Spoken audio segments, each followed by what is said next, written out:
Oh man, I was going over the notes, and I believe we left off at an Arrow Trail cliffhanger where we last. That must have been a hell of a long week for you, right? Well, it gave me time to collect Christmas dice to hopefully avoid those charisma. Yes, did you show off the Christmas dice? Not yet. Yeah. Did you show off your Christmas dice, Alexa? Not yet. Oh, Are there candy cane dice in there? Ooh. Oh, very nice. You can't tell, but they're stained glass dice, for the cleric vibe. Oh, Yeah. nice. Oh yeah, I can see it a little better now. Oh, there we go. Yeah. Because it's got I the rearranged my dice box too, to try to, maybe mix up the mojo on it a little bit. so in other I'm words, sure that'll help. you Yeah. spread the juju among all the dice now. So Yeah, things are only going to get worse. And the only thing is, watch, I start rolling really high now, and now I have divine intervention. And all of a sudden, I'm not going to roll well on the T100. And I believe we leveled up when we left for the break, right? we Yep. did. Nope.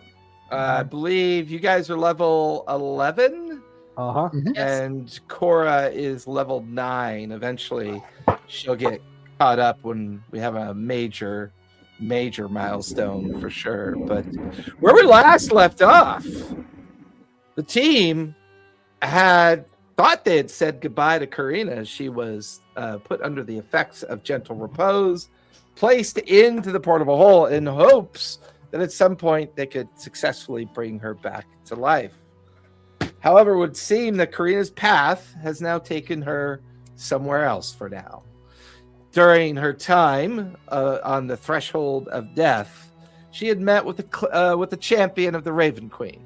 This champion had brought her to a vision and into a very celestial space.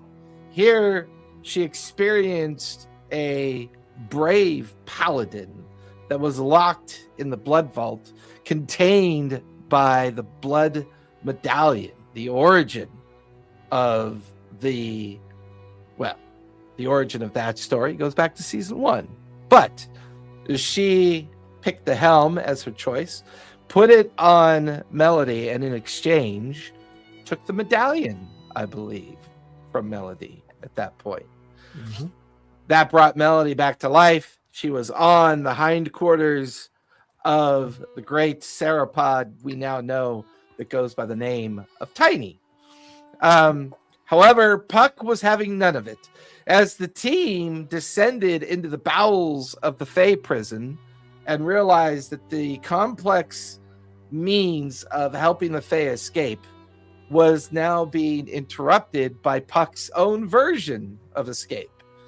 Well, she decided to use her best asset, which was a pondering city called Rockhaven that sits on the back of a massive mile-long sauropod that not only broke through the walls and into the prison of the upper castle, but she seemed to have a contingent of helpers that descended into the prison, freeing all the Fey folk, bringing them back up onto Rockhaven, turning the sauropod around after recovering everybody at that point, and headed out. Not before the big gun went off, pretty much destroying the Upper Castle district of, is it Rockfall? It's Rockfall, isn't it? Kingsfall, sorry. Kingsfall. Leaving Kingsfall in a desolate waste, the team then began to descend down into the border areas of Kingsfall, only to see that the Iron Collective had arrived with 5 of their airships. A battle ensued, the airships were destroyed and defeated, and the team managed to safely say their goodbyes to Karina. And probably more interestingly, before they left, Puck had handed over the keys to Rockhaven to the team, stating that she'd be gone for a bit and that she felt it important that you guys look after things while she's gone.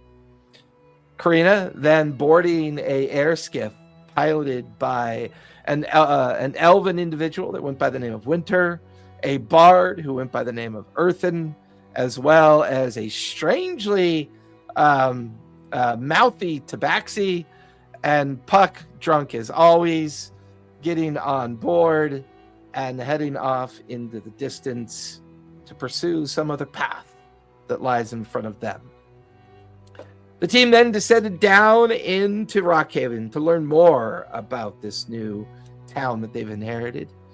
Melody, being all the party girl that she is, descended into the local tavern, Puck's Throne, and decided to, well, celebrate the victory that they just had, singing, bringing all the members of Rockhaven together and enjoying the evening. Professor Jabbletros, however, found an area of Rockhaven that revealed a little secret. An inactive planar gate that seems to have some link to the very first gate that you guys had discovered down in the bowels of Jrusar. However, it was Eretrio's journey to the nearby temple. Does anybody remember the name of that temple that he went to?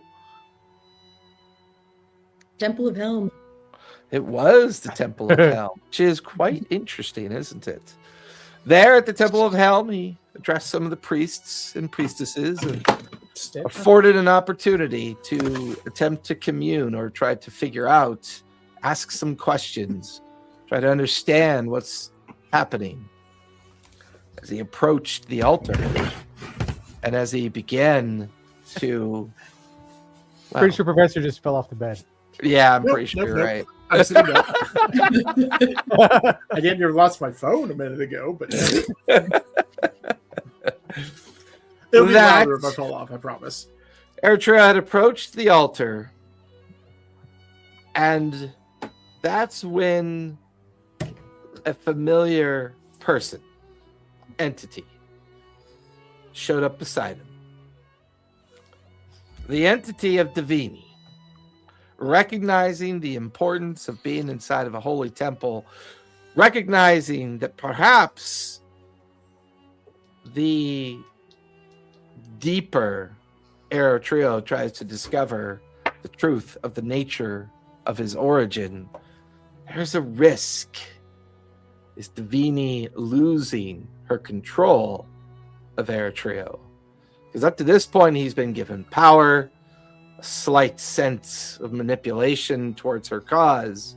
And now he stands in front of the great altar, an offering to Helm. More importantly, a temple that was built by Puck, a clear dedication to a particular champion of Helm that goes by the name of Xaneth, both in the presentation of its entrance. And obviously, this place is holy. Obviously, this place is under the God's watch. There is a sense of the ether and the gods and the power that they used to have, that once existed. The blade in your hand, the feeling of warmth overwhelming you, Eritrea.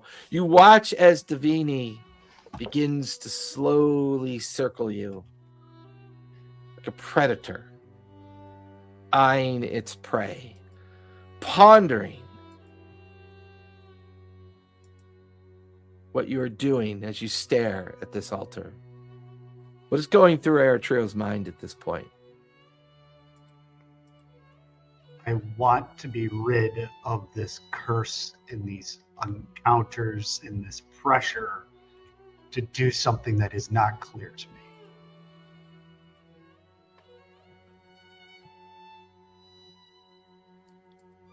Divini looks unhappy. She stares at you, feeling the temperance of your mind, feeling the questions.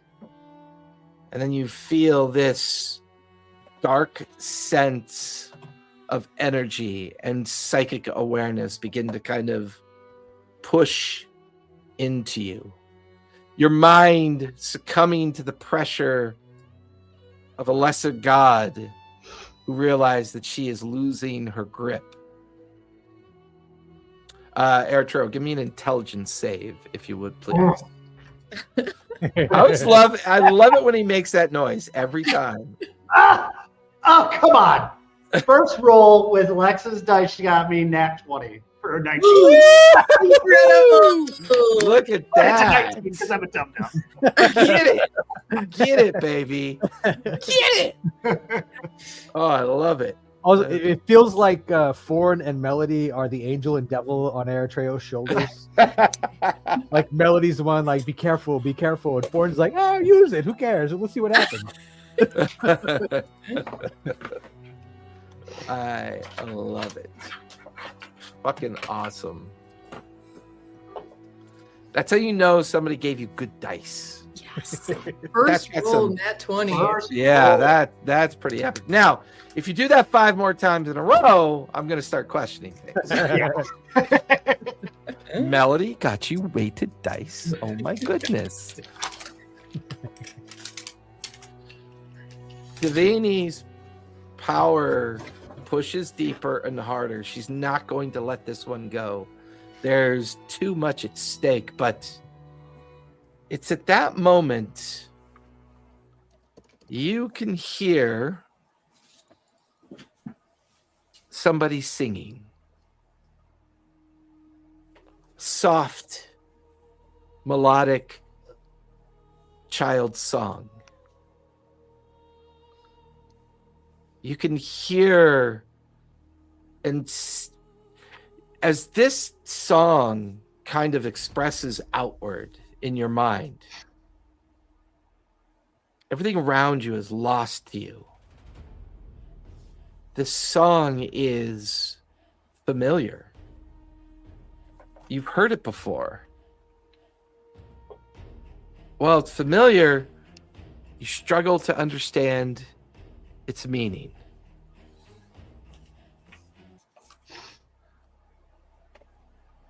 Your mind drifts. But what catches your eye as you feel Davini's hold weaken on you, Davini's image shattered all around you. This female singing in the background of your mind. It's a child's lullaby. It's what someone sings to their child, trying to softly have them go to sleep. The sound of the wind. You can feel the heat of the desert all around you. The scale of what you see feels old and overwhelming. And for the first time in a while, you don't hear or feel Davini's manipulation in your mind anymore. You're separated from it. Something has detached you from that reality. The blade in your hand that normally courses with a kind of deep black, purple, and red course of energy has now shifted to a bright blue, arcing with a kind of resonance of energy that feels more like hope than animosity. Without even realizing it, you begin to drift down these dunes. You can see a small pond of water. You could see palm trees around that water. An encampment of maybe a dozen Bedouin-style tents border this oasis. The horses are of perfect presentation. The nomadic bright colors of the Ramadan travelers, their sun-darkened skin, their colorful attire that wraps around them as they wander along the oasis edge. Sitting on a rock, holding a very tiny infant. A woman sits in full plate mail armor, singing to this young infant. Long blonde hair, white and blue paladin's armor of the Cobalt Soul. Her face determined, and she sings and she sings.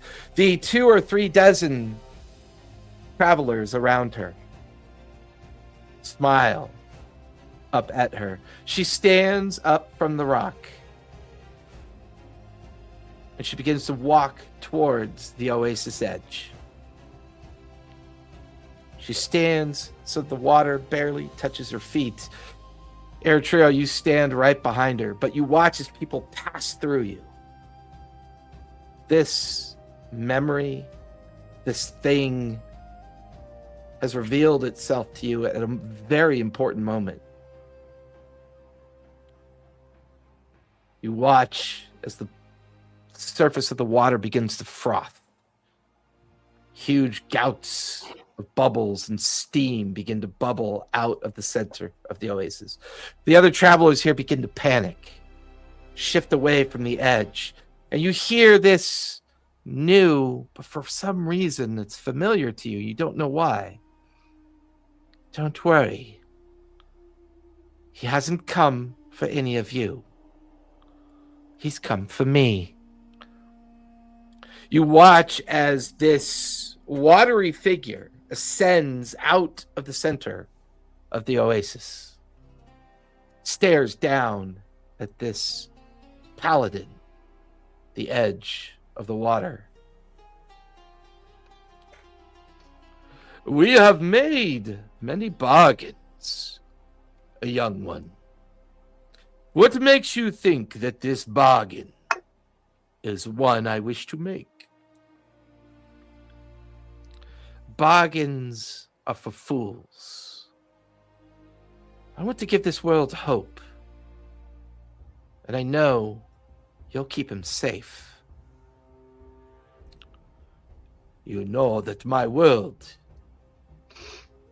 he would not be allowed there. I would have to be hidden in secret, and so would he. Is that so wise? I know you well enough that you'll find someone to keep him safe. You owe me, and don't try to deny it. Of course I owe you. You have done much to protect my kind. Are you sure that you want to do this? Where I'm going, not only will his Azamir background cause challenges, but I don't know if I'll be back, and I would like for him to have a future. Very well, Master of the Sands, Mistress of the Midnight, Caretaker of grievances of my people. The watery figure, they feel massive, but they shrink in size as they get to the edge of the water. It reaches out and cradles the child in its arms, a small infant. You have my word, Master of the Sands. You go to your destiny. Whatever his is, will be written by another, I think. I go to make sure that world remains available to him. The figure shifts out into the middle of the pond, sends down into the waters.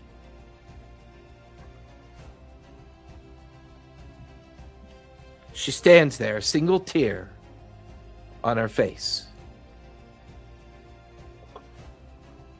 She clears her throat, looks at the other wanderers near her. I know where we're going, is dangerous. I know what we're about to do may cost us all everything, but I believe it's going to be worth saving this world, giving those they desire, and an opportunity to make sure this world remains safe. All of them begin to yell at the top of their voices, gathering weapons, leaving the tents behind. They mount their horses, and you watch them as they crest over the edge. She still stands there watching them leave the area. She turns around, looks at her horse, and then looks at the empty space in front of her.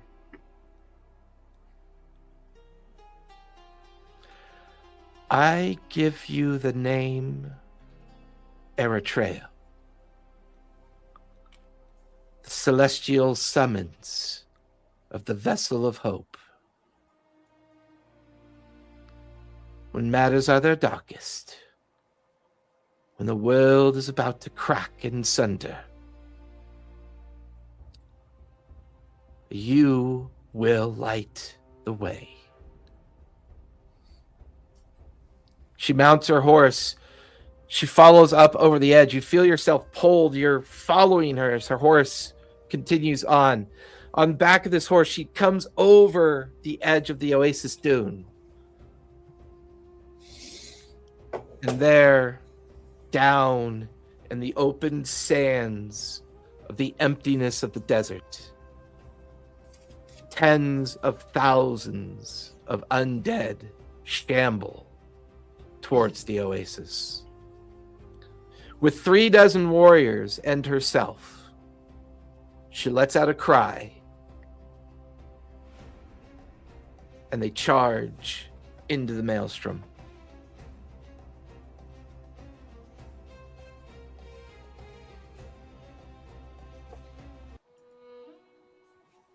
Sir, are you all right? You feel a tug on your sleeve. Sir? Yes. Sorry, You've been standing there for so long, not saying it. Do you need help? It's one of the young acolytes from the outside garden standing next to you. I'm quite all right. Your temple moves me, I must say. Oh. Well, Is there any sort of offering I can provide you to help with the strength of this temple? your presence is enough.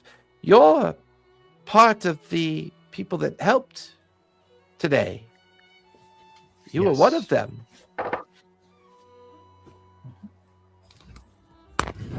Yes.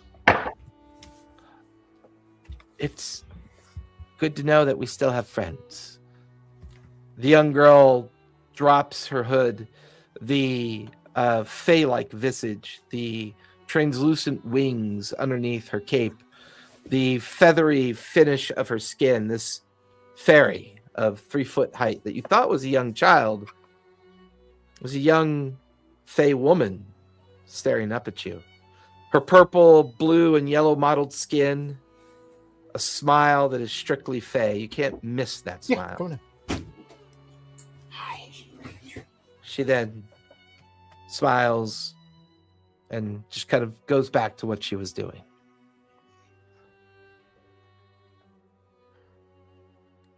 You stand in the temple. It's still night out.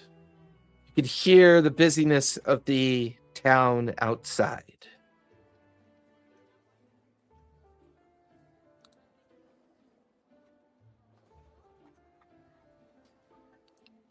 I'm going to... I think I had told everyone I was going to try to find refuge in the temple, and I feel very comfortable and safe here. So I'm wondering if they'll let me shack up here for the evening. The young fey girl guides you back to the hospital section of the temple. Here, one of the dorms is offered to you, one of the many alkalite dorms. It's a simple 100 square foot room, simple bed, small window that looks over down into the center of Rockhaven. It's always interesting though in this quiet space. Like every few seconds, you feel the thud,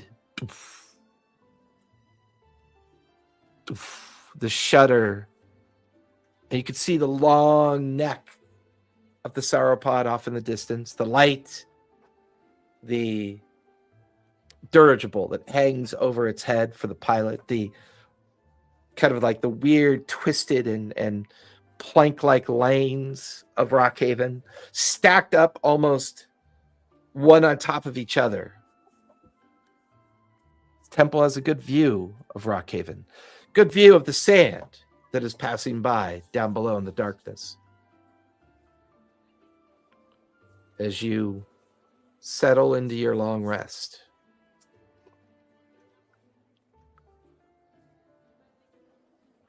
Anybody else want to do anything before they take their long rest? I think I had been talking to Dormir and Tam about kind of, obviously we'll use Rockhaven as like a home base, but we can't really stay here to get to Ankarel. We shouldn't take Rockhaven to Ankarel for the next step. So we'll have to hop off. But I would believe that would be very difficult. Ankarel, even by journey of this sauropod, would take at least 2 months to get there. Ankarel's very far away. We're not even back in the Hellcatch yet. You wouldn't happen to have a teleportation circle handy, would you? No, I don't. I had one in my workshop, but I don't know if I have a workshop anymore. Well, sure, we can find you a place here.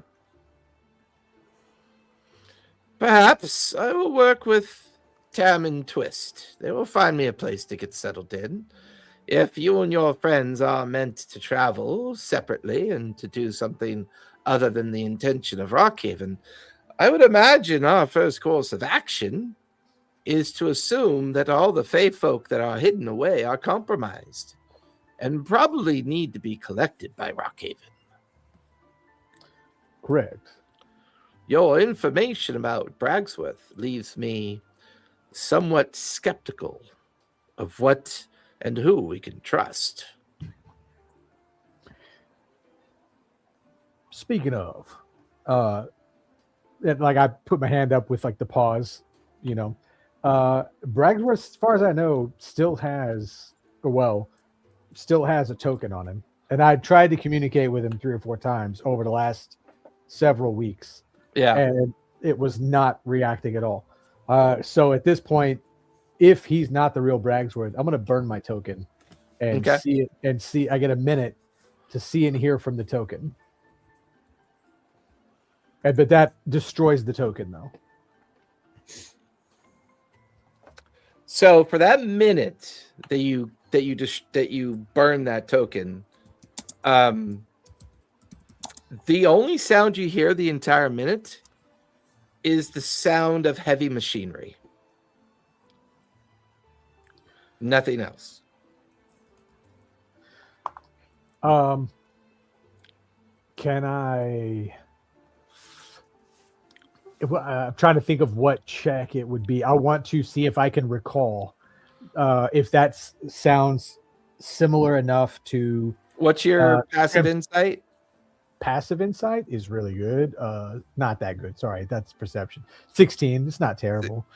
I mean, but it sounds like the machinery of airships.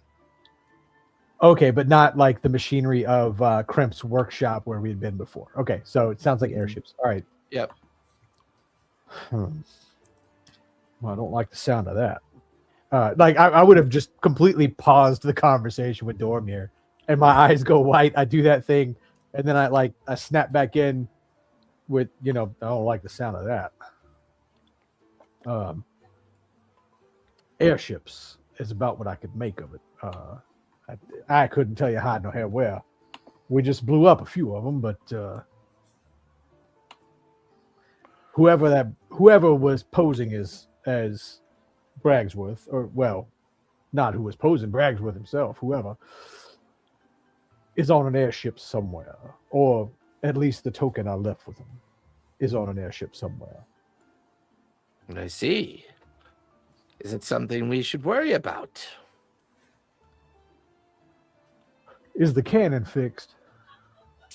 It will be fixed by the morrow. Maybe we don't have to worry too much about it. But if the Iron Collective are using these airships to go around the desert, I can't imagine which one's faster, the airships or this sauropod here, Rockhaven. But they're getting the around. airships are probably going to be faster for certain. It was only a matter of time before they caught us. If it wasn't for what young Karina did and what the weapons are capable of doing on this sauropod, I would imagine we'd be in much more dire straits. I agree. Well, we do have business in Oncarero, but it's going to take us a long time to get there unless we can get that teleportation circle. I have to retreat for now and convene with the rest of my gang. Honestly,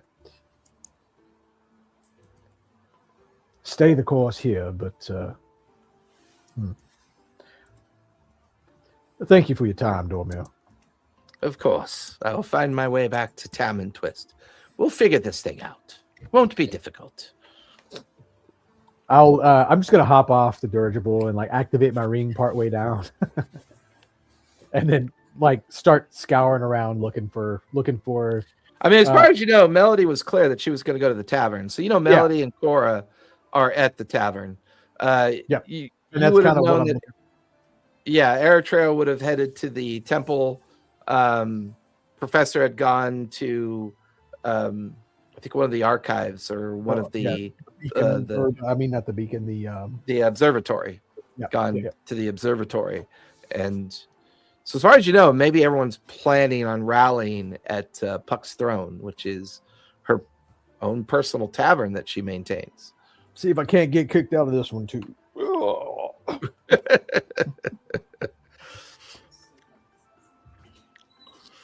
Melody and Cora, I know the two of you are at Puck's Throne, pretty much partying the night away. So if that's your evening and then you want to take your long rest, that's fine too. Yeah, that sounds good. Okay. Professor, anything you want to do before? Yes. Because I'm a silly burb and didn't bother looking this up last time, I didn't realize that comprehend languages is a wizard spell. So I can cast that and read the Gith writing on the stone. Nice. You want to go back and try to translate the writing? As far as I know, I never left the place, so it's... Yeah, that's true. That's true. Because you were frustrated that your book was not helping you figure out the intentions of and capabilities. Oh, thank God. Yeah. I rolled a 10. Whoa, is it a first level spell? It is a first level spell. So you need 11. Yeah. Oh. Well, you have your spell attack modifier. Spell attack modifier, yeah. No, Your I mean that was a 6 + 4. Oh, wait a minute. Because it's a different thing. So that would actually be a 14. We are good.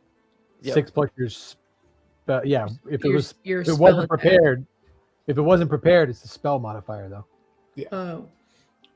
Yeah, Is it prepared? I did it backwards. It's I did it with a +4. It should be a +6. So my bad. We're good. It is a 12. Okay. So we are fine. So as you stand there in front of the archway and you cast the spell, the writing is definitely in Githyanki. Mm-hmm. It is a portal that seems to connect to a place called the Beacon, but it's no longer active. The writing itself on the portal seems to declare its purpose is to link it with Exandria as an opportunity for safe haven for a Githyanki tribe that goes by the name of the Starblazers. It would seem that they constructed this gateway as a means to escape found their way to Exandria and then deactivated the gateway. For whatever reason and why Puck picked this thing up, you're not entirely sure.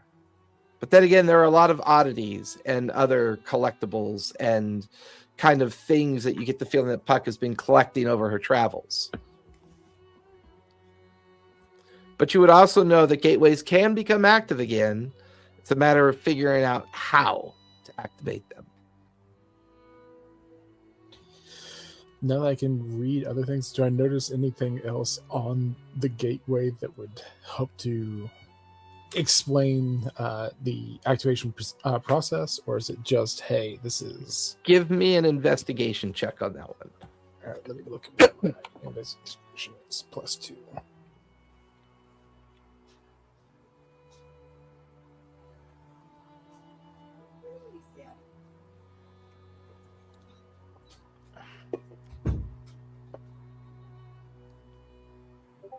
$18. There is a image on the bottom right hand section of the arch. It seems to be a interpretation of what you can only determine to be a Githyanki power stone. It seems that that's what you need to find to activate this arch. This is Githyanki magic. It's of Githyanki construction. They used some kind of power stone to give it the ability to function. And you get the feeling that that power stone was then removed to cause it to become inert and no longer functional. What is the name of that? Kurt, what's the name of that thing that you're powering you're familiar with? I can't remember the name of that. Glimstone? Glimstone. Because do I still have any of that? Because I helped pry it out of one of the other signs. You don't have any left on you. The rest of it was given back to Dormir and Tam because they need to finish making the device or finish making more of the devices to detect changelings. But I mean, it's a power source, so maybe Dormir can help. All right. So I am absolutely going to kind of note this and try to make my way back to like the pilot deck or Puck's observatory to meet up with the others. The dirigible. As far as you know, no one else is there. The only people that would be there are Dormir, Tam, and Twist. They're residing in the dirigible. Melody and Cora said that they were heading to Puck's throne, which is Puck's tavern. Eritrea went to the temple district of the town. You're not Forn may have been the only one left there, but you're not sure if he's still there. You're fine. I mean, Tam and Dormir are the people that I kind of want to see. So I'm good going there. Okay. So you head back to the dirigible at this point to have a conversation with them.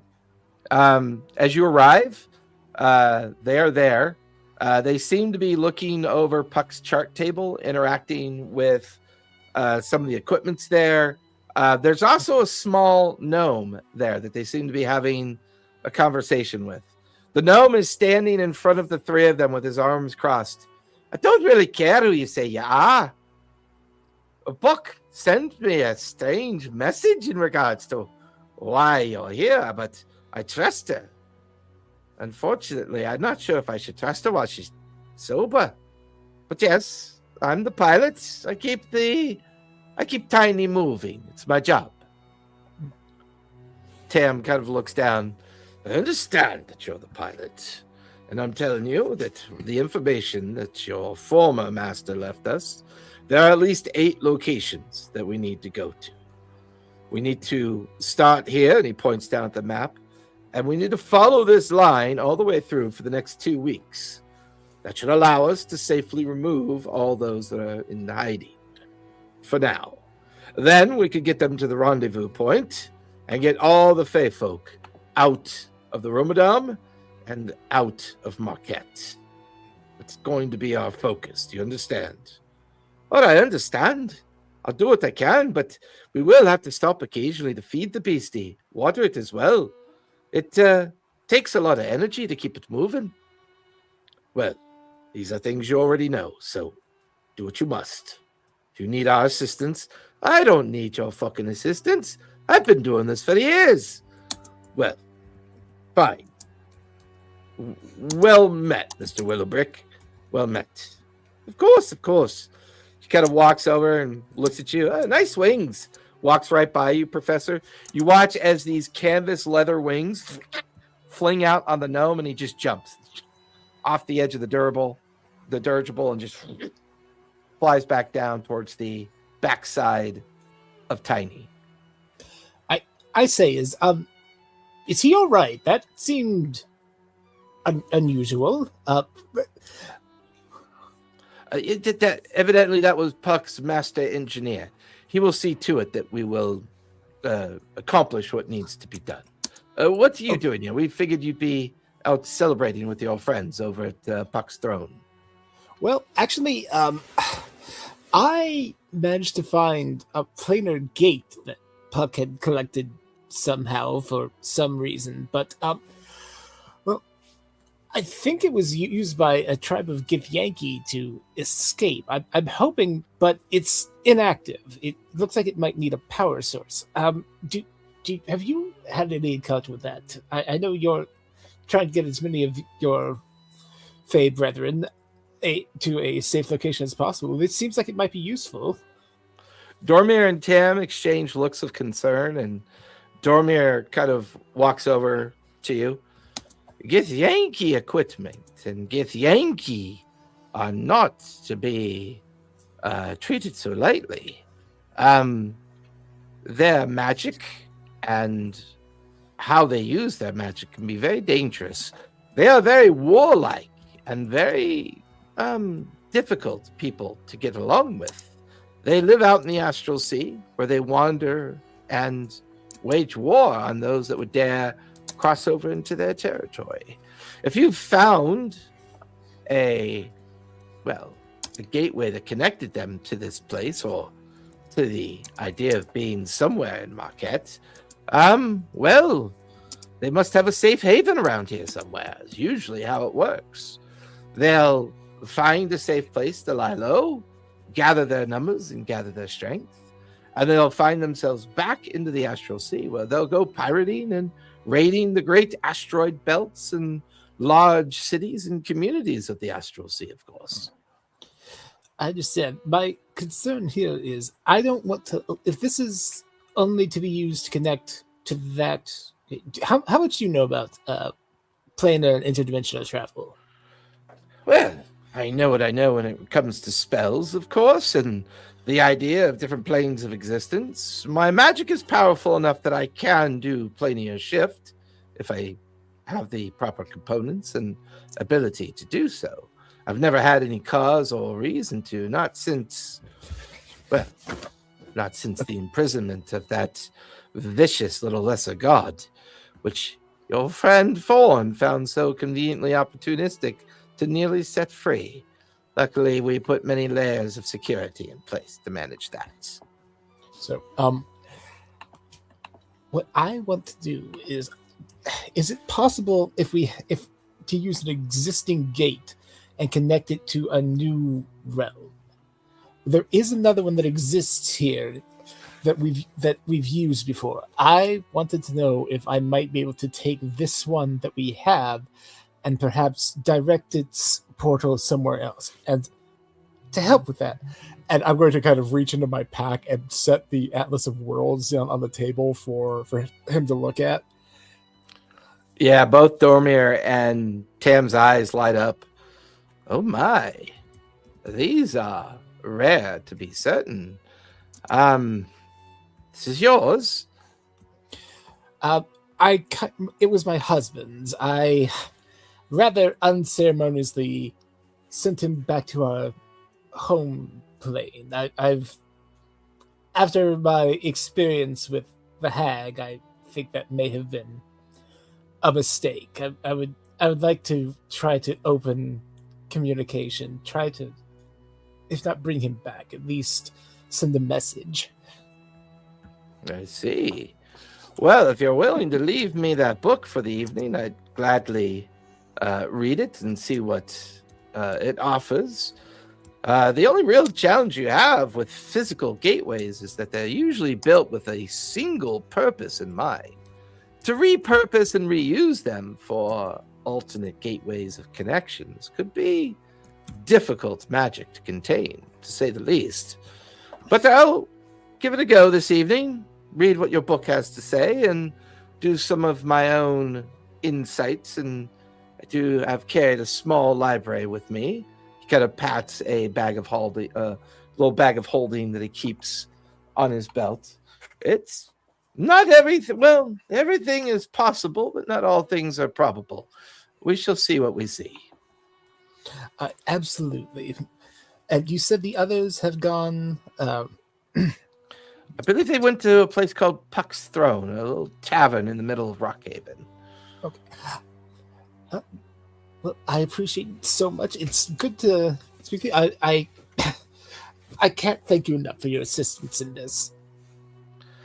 Well, to say the least, dear boy, thank you for giving an old elven gentleman another go at battle. That was quite the escape. And your gunnery skills are quite good. Perhaps you would like to help me and Tam continue to work on the weapons of this place. As much as I can. I'm more of a scholar than a fighter, it must be said. Oh, even readers get a little ink under the nail, a little grease in the palm. Don't worry about it. All right. So I'm just going to kind of make my, make my excuses and try to head down to Puck's Throne. Okay.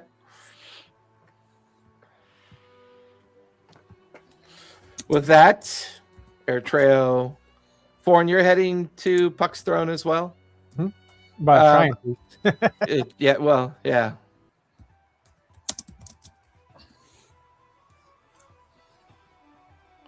As you make towards the center of Rockhaven, you arrive just in time to see a familiar Era Cochrane arrive as well. As you and the professor arrive almost simultaneously and enter into the tavern. As you enter in, you can see Melody and Cora over by the main bar, singing at the top of their lungs, holding up steins up in the air, and enjoying a rather raucous crowd of a very diverse population of halflings, gnomes, dwarves, a pretty heavy assortment of fey folk, from small pixies to large fairies to satyrs to centaurs, just everything you can imagine. They are all here and enjoying this late evening celebration of a significant victory. Well, Professor, let's see if we can't get thrown out of this bar. Barkeep! I haven't been thrown out of the bar since, well, ever. That seems like a particularly bad idea. Are you sure you want to try that? It tends to happen whether I try it or not. Melody, as you are at the bar with Cora, you look over to see Thorn and Jabaltros come in to the main kind of entrance of the bar and into its center area. You can see Thorn lift his hand and call for the barkeep. A small halfling brings a tray of 2 steins over to Thorn and the professor. For now, the 4 of you are together. The only person absent currently is Eritrea.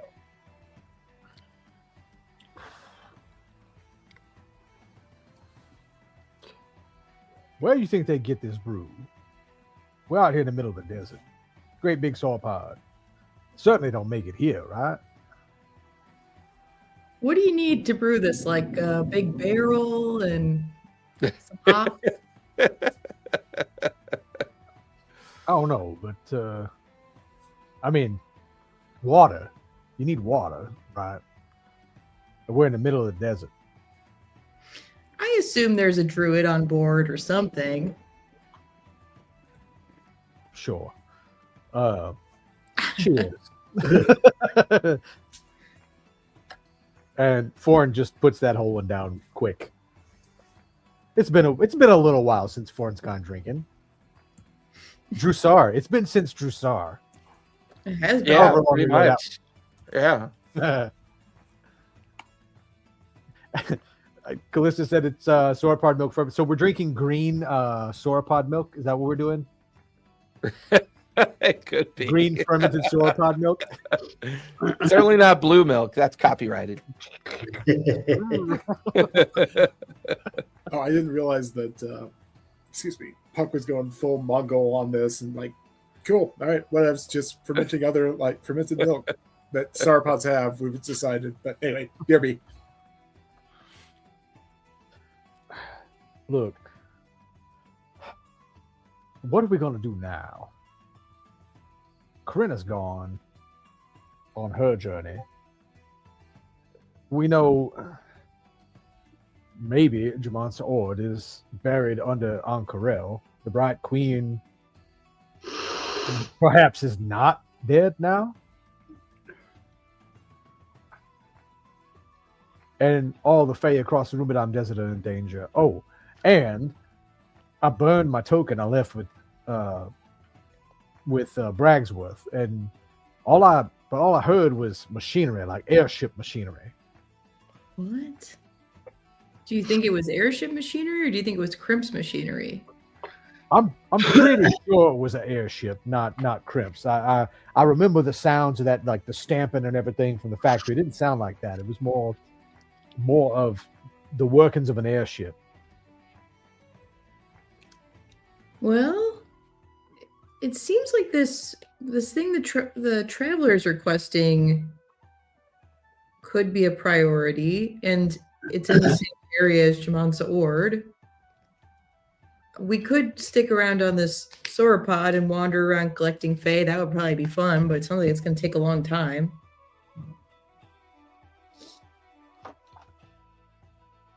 If we don't have an airship, it's going to take us months to get to Ankarel from here, unless I can convince Dormir to give us some kind of a portal. But if he's never been there, I don't know how he would make a portal to there. Don't we have any way to teleport? Was it just Karina? Yeah. Yeah, just basically your bus pass. Right.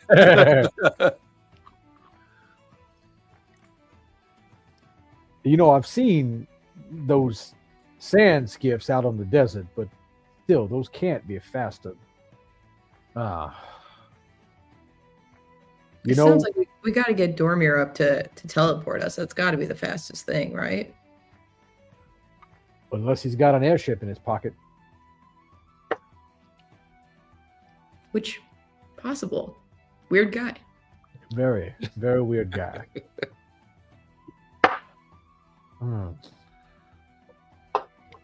Barkeep, I'm empty. Oh, hold your horses, I'm coming. I don't Another have tray. any horses. Another tray. You watch as a drunken senator kind of looks at the barkeep. That's racist. And, hold your horses, comes over, lays down another tray, drinks, kind of polished off. Barkeep goes running by, smacks the senator on the ass. I was just kidding. Wait, is hold your centaur a thing? Have I That's it. just missed out on this my whole life? This huge senator drains his tankard and looks over at you. Senator aren't horses. We're Fae. I know. So why the offense of hold your horses? Wasn't saying hold you. I was kidding. It's called sarcasm. Oh, you're an Eldarin. That's fine. You don't really know sarcasm. Anyways, good evening. And he just goes back to his drink.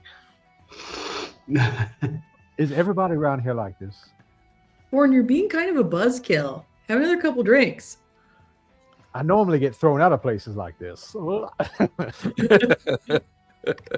He's holding up the empty glass again, shaking it. Give me a con save if you would, Ford. Certain. It's my Plus favorite 5 kind of because you're sitting next to me. That's true. Oh man, that means it takes longer to get drunk. That's You can always 21. choose to fail. Well, yeah, I mean, you got a gentle buzz, but you're not hammered yet. Yeah. 4 or 5 more of these and they'll throw me out. We'll be all right. We got time.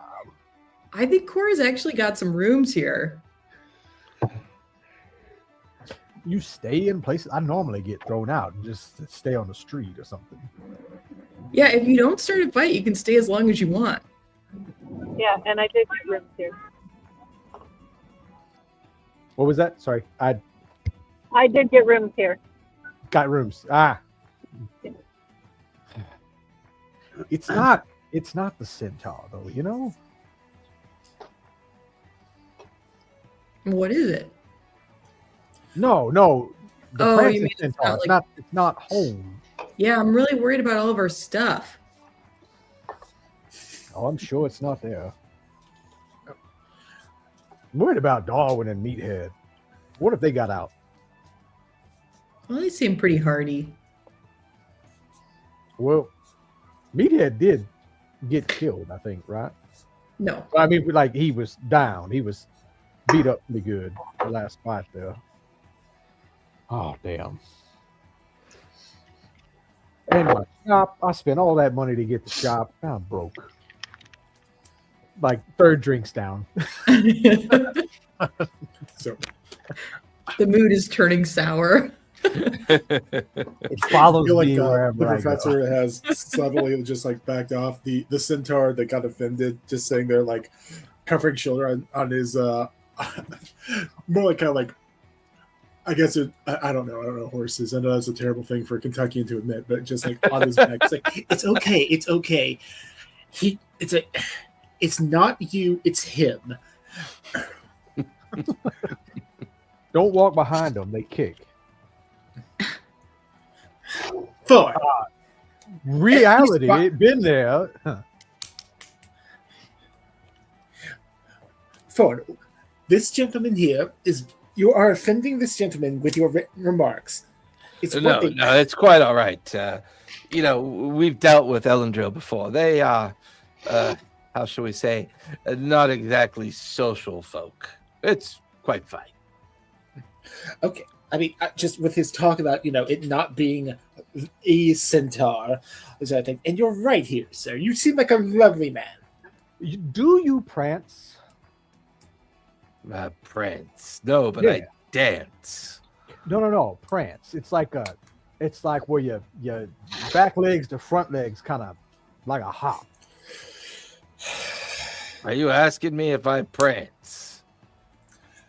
Look, we had a shop, and the shop was called the Prancing Centaur, and now here I am looking at a centaur, and what would be better than watching a centaur prance to remind me of home? Fellas, do we prance? And you watch as like 5 other centaurs, female and male, kind of all look in your direction. They kind of arc their necks up and kind of look, and they've got this weird look on their face. And they kind of slowly move over to where their buddy is. And now you have like 6 centaurs standing there staring at you with their hands crossed. I certainly hope you're drunk. Almost, not quite. I got a ways to go. The professor just kind of sits there like, I would really prefer not to fight these gentlemen. They seem like the honest. Look, he may not be drunk yet. He makes terrible decisions. Go with my apologies, please. A round on me. How's that? Give me a persuasion check with advantage, since you did offer up booze. Persuasion with advantage. Let me see what is my persuasion? +8. Okay.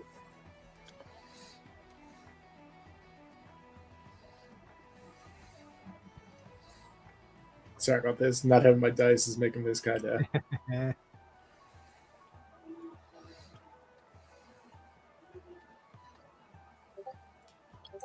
right, so first is the dirty 20. Let's see what my second one is.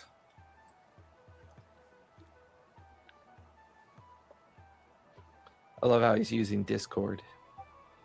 Yeah, it's an 18 and a 20. Okay. I mean, they kind of give you a hearty cheer and slap you on the shoulder. And the one senator kind of leans into your ear. Elendril don't make great company in social situations. It's good that you tolerate him, I guess. We wouldn't, personally. I mean, there's... Bet if we get them drunk enough, we can make them prance. Oh, for fuck's sakes. Good luck. And the senator just takes him and his buddies, and they all kind of head over back to the other side of the tavern where they were before. You don't think they do? Ford, I don't want to get into a bar fight with some centaurs here. You ever been in a bar fight with a centaur? You never know where to No. punch. You don't know if it's the head or you going for the front legs because they kind of do that thing with their front legs, and they got arms. It's a raucous thing. Yes, that's why I don't want to fight them. Like look, I'm an academic, as I hope you've noticed. I have reluctantly engaged in combat to protect myself and others, but I don't really want to hurt these people. That seems like a bad idea, and I don't know if. Who said anything about hurting? Besides, Professor, you wake up at like 5 o'clock every morning and doing chin-ups. I don't know Yes. a single other academic that first gets up at 5 o'clock in the morning. They're usually going to bed by then. And second, can do a single chin-up. Look, I mean, haven't you ever heard "Suns up, guns up"? Oh, I have. I don't think the academics have. That's Is that not what that means? I don't know if this comes. like, across I any- pull out my pistol. It's not though right now. See, I prefer, improving myself physically, not relying on archaic projectile weapons. But you do. We all have our gifts. Weren't And- you shooting a gun off the side of our friend Tiny here, like just Yes, but that's hours all based ago? on yes, but I mean, it's different when they're enormous. Maybe you really are religious. You just don't really get it. Making all kinds of excuses. Speaking absolutes and then make some kind of excuse of why you did it. You fit that bill better than you think, buddy. Give me another con save for him. You're on your fifth drink. Yeah. That's 6 plus 5 plus 2 is a 17. Right? No. A little bit more buzz, but still holding on to your No. your edge. No, 13. 6 6 plus 5 2 plus is a 2. I can't do 13. math. It's a 13. Oh, 13. Okay, in that case you're drunk. You're not hammered, Oh, but for you're sure. drunk by now. Yeah. You think the centaurs keep this place in business? Is that what it is? Oh God, it's been a long time since I've been designated Diomede. Designated what? We all living here.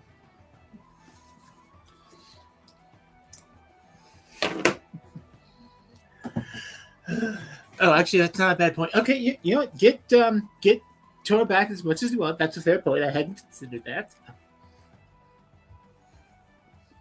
I'm going to send a message to Eritreo, and it's going to just be one of those super drunk things.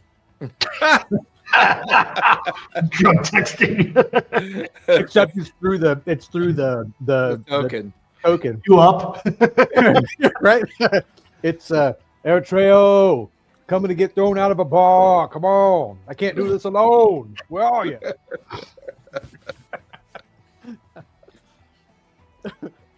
And you can clearly, you don't have to roll inside. You can totally tell Born is sauced right now.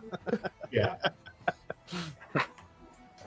All right. Let's kind of like groan and roll out of bed and start to look for whatever tavern they're in.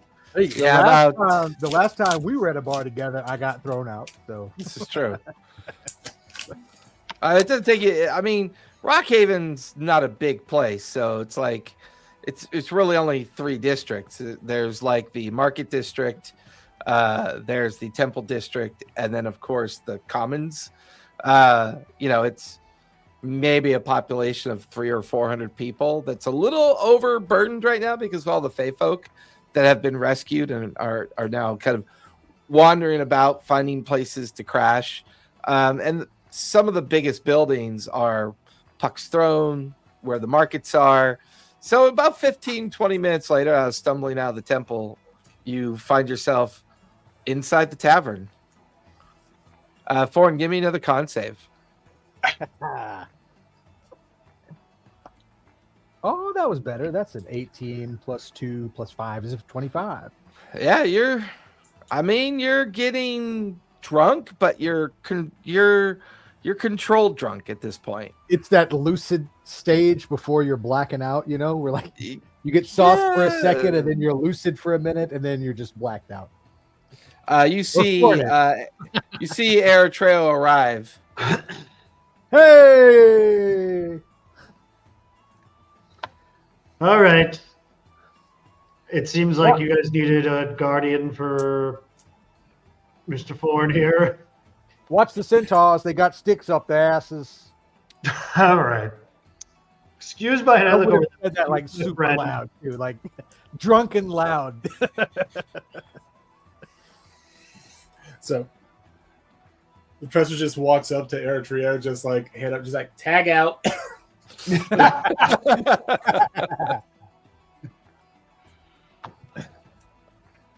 Where you been, buddy? Oh. You know, no, you're probably not in the right mind right now. I'm maybe hoping Jalbatross could shed some light with all of his knowledge that he constantly brags about. But I may have crossed over a precipice with this whole Davini thing. Did you trip? In a sense. And I may have found my true origin. Look, if it's a pink and purple mushroom, it's from the Fae. You never eat those. Never, ever eat those. It wasn't. It was purely spiritual, in a sense. Oh, right. Well, I mean, perhaps Professor is the one you want to talk to. That guy wound up tight. Professor, have you ever heard of the Master of Sands? Can I roll a history check to see if I have? Absolutely. Let's see what my history is. History is a +6. Where did you go, cell phone? I could roll 2, but I have a +1.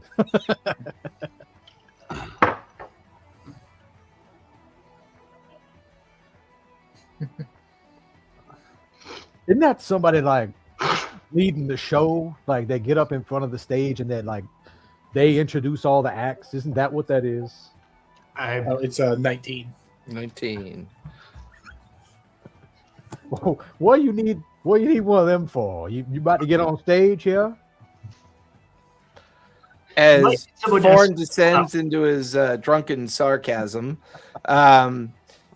you've heard of a person that uses the title of the Master of Sands. There's a historical record that you had picked up on some time ago, mostly because you were looking at possible locations in the Rumadan Desert for gateways and other ways back to your own home, and you stumble across a bit of archival history of a battle that took place some 25 plus years ago in the Rumadan Desert, between an organization called the Sand Walkers, who are led by someone that goes by the Master of Sands. Evidently, it was like a very small, tight community of nomadic peoples of the Rumadan, who, for the most part, kept a lot of the areas that were populated safe for purposes of travel. Not exactly the deep desert, but like the edges and the fringes of the Rumadan. And they just kind of were never seen from again, never heard from again. There was a small note in the book that you were reading that said the last time they were seen near a oasis location that was called the Fern, and that they had left to seek out some kind of ruined temple for some reason. Other than that, it's mostly just kind of just a small note in your own memory of when you were searching the Ramadan Desert for clues and little anecdotes about other gateways. All right. So I'm just gonna let Eritrea know that's what I remember about them. Okay. Cora was also asking about it. She just in chat. Would anyone, Do I recognize the name too? You get history with advantage because it's more of your traditional Okay. place of existence. Try and roll.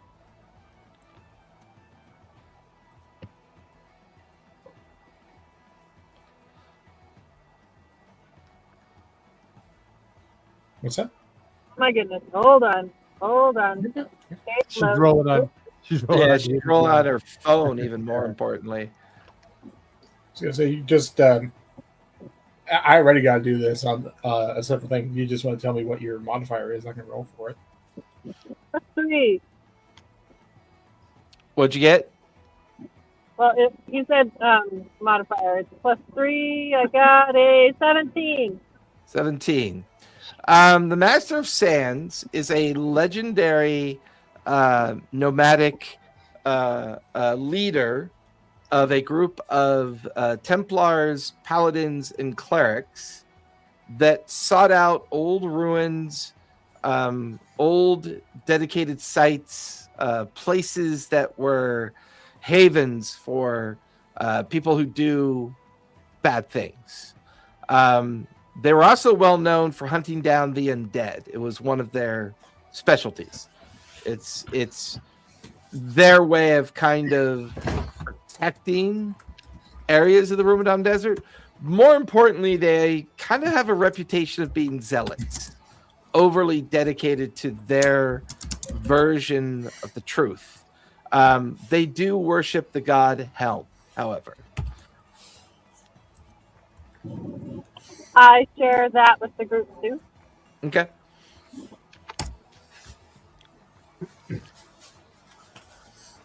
well, thank you both for putting this a little bit more in perspective. So, make a long story short, I had a vision and was able to tear away from Divini. And it was the first time my sword didn't weigh negatively on me.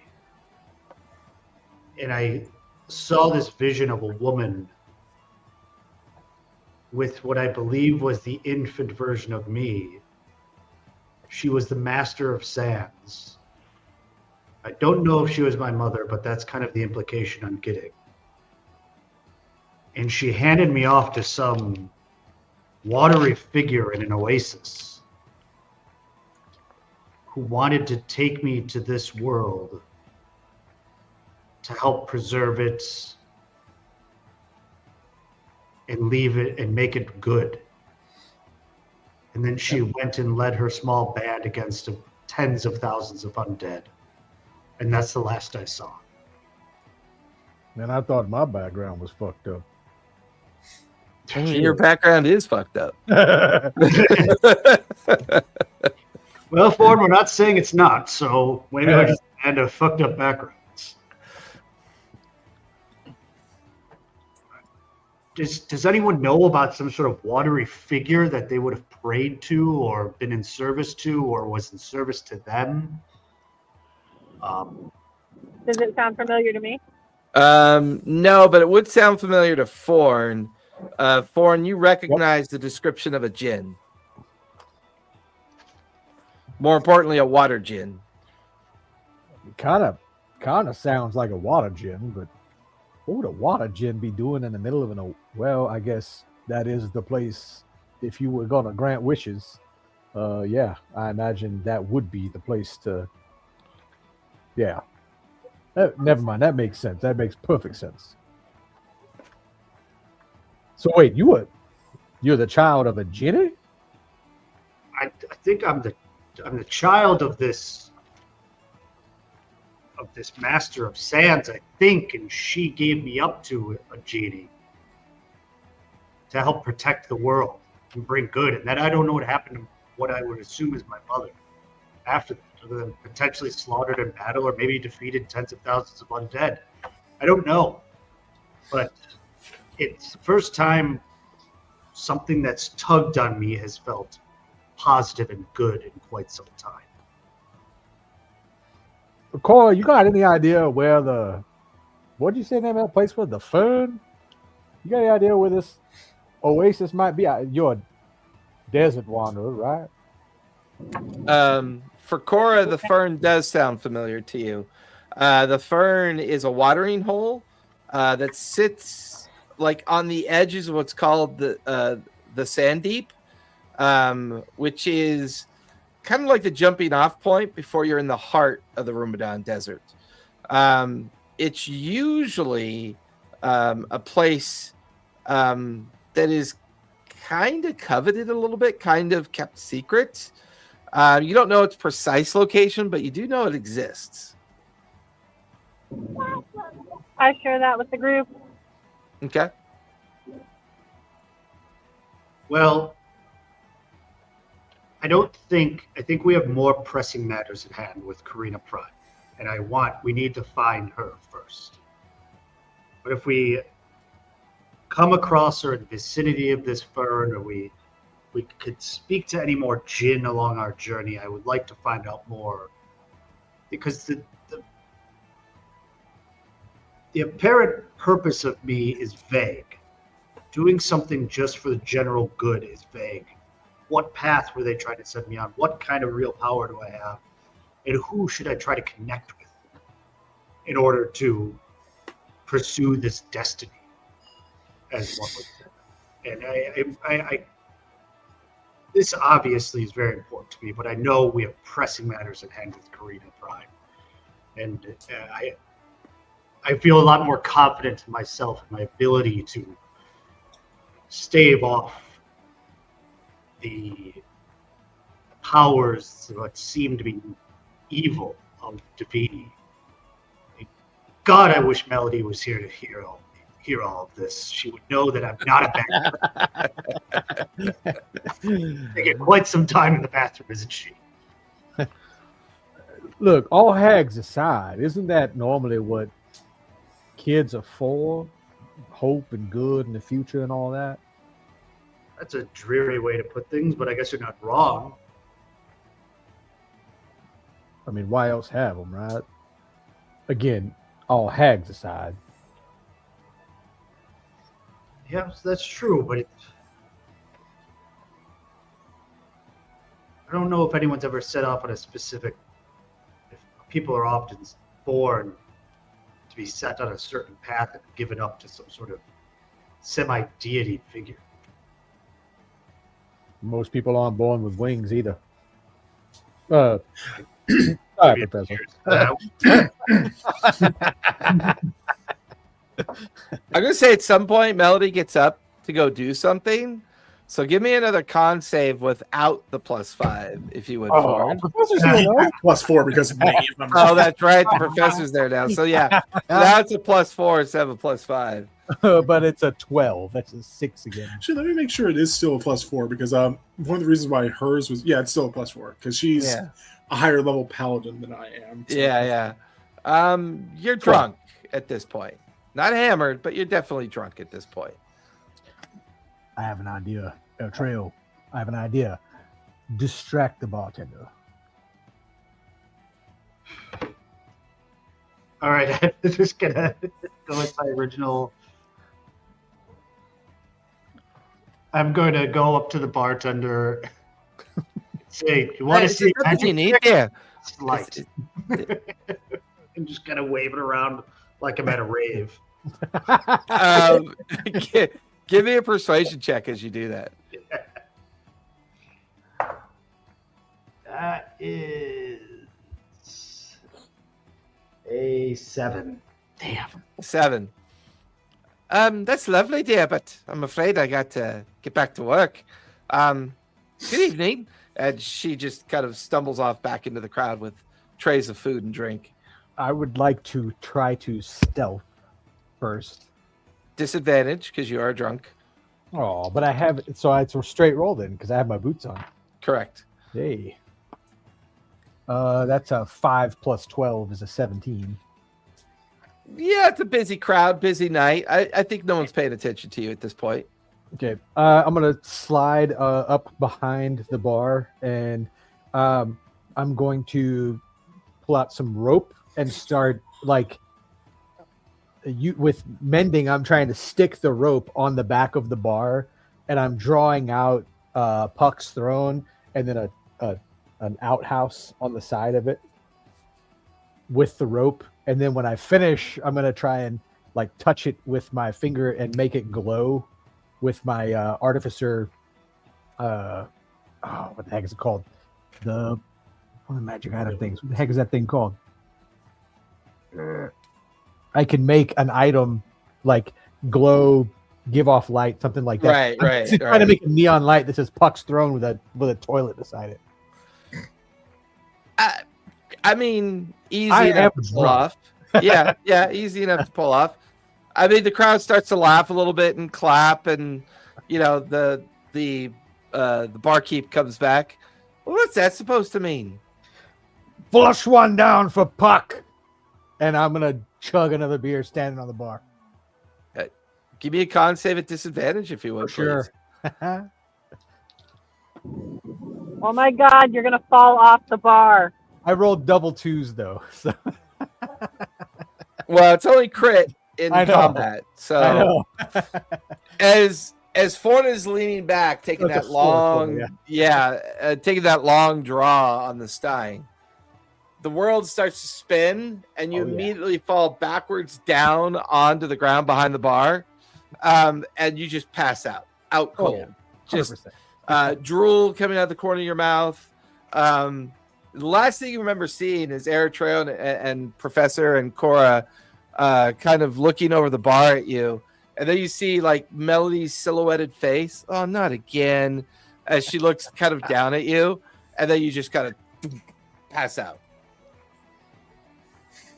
But there is a neon glowing sign that says Puck's Yeah, throne. how long does that last for? Let me double check. Until I finish a long rest. So all night. Yeah. The little halfling looks at the passed out Foreign. I'm sure your friend's well intended, but could you get him out from behind my fucking bar? I just pick him up by the collar and just sling him over my back, go upstairs to our rooms. Melody kind of follows you, Professor, heading upstairs as well. Leaving Cora and Eritrea down by the bar. I'm good to go back upstairs too. Okay. Eritrea, you watch as Cora just shakes her head and follows the professor carrying Foreign, and everybody heads upstairs. You're still sitting at the bar. The barkeep comes over and sets a tankard in front of you and just kind of gives you a wink and then kind of moves further down the bar. Thank you, miss. I want to ask her if there is a room for me to stay at the inn tonight. She comes back. It's a little crowded tonight, but there's a couple rooms left. Yes, I'll put one on my tab over the fee. What the fuck is a tab? It's an orange and white cat. Is that a new kind of coin? No, sorry. How long have you run this? Oh, but wait a minute, you're one of them. There's no tab here, sweetie. Your room's covered. You're one of Puck's people. Yes. Don't worry. Are you okay? You seem a bit distracted. Yes, I've just had a lot of revelation lately. How long have you been on this pod? Oh, I've been here since the day Puck founded it. Feel safe and secure and like you have good purpose here? I'm not being judgmental at all. Just wondering about my own purpose right now. If it wasn't Lirio Windbranch, which is me, well, I certainly wouldn't be, how should we say, prosperity here. Me and Puck go way back. We were the ones that saved this little beastie so many years ago. Your adventuring days behind you, you think? Oh, I'm afraid so. I've done my fair share of fighting and other cantankerous things. I like the quiet of the place. I like to be able to know that every night I have a fresh bed, a nice pillow, and a warm bowl of food in my belly. Well, I'm hopefully here to make sure you maintain that. Oh, well, allow me to curtsy and bow to your lordship. So glad to hear it. Yes, I know it sounds a bit arrogant, but Well, yeah, cleric, it comes to you naturally. I mean, she leans in. It's got to be hard to be your kind now, being a priest or cleric or whatever it is you do. I mean, now that the gods are gone, I mean, what do you do with all your time? I've somehow managed to keep myself very busy by finding. I mean, you saw the cast of characters I'm with. Yes, I would imagine. The elven gentleman that drinks a lot and talks a lot keeps you busy, sure enough. Yes, he keeps us busy, and I love him dearly. But he has a knack for getting us into some deep sand sometimes. Well, fae folk have the ability to do that. Puck has always been a fan of the fae, and she founded this place with the idea of protecting those that have become coming under threat over the last few years. Listen, I can appreciate your friends needing to burn off some steam after what had happened earlier today, but I can assure you, you're in a safe place. Thank you. What was your name again, Miss? My name is Lirio Windbranch. Thank you, Leon. I slip her a gold coin as a gesture of gratitude. She grabs it, bites on it, it doesn't bend. Oh, thank you very much. Drops it into her front pocket. Is it supposed to bend? Because, gold's a soft metal.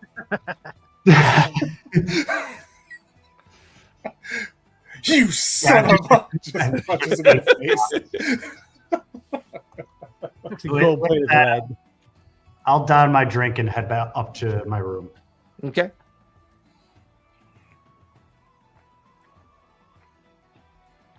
So as all of you are now up in the room, anybody want to do any last minute? Well, Horn's already asleep. Yeah. He's passed out. The best kind. Yeah. I'm gonna meditate before bed Okay. because I think I get like advantage against tags or something by meditating. I don't know. It's Yep. in my notes. I don't have access to those right now. Yeah. No worries. So I don't anticipate anything, but I will go ahead and cast, alarm? But I want it to be centered like 3.5 inches away from Ford's head.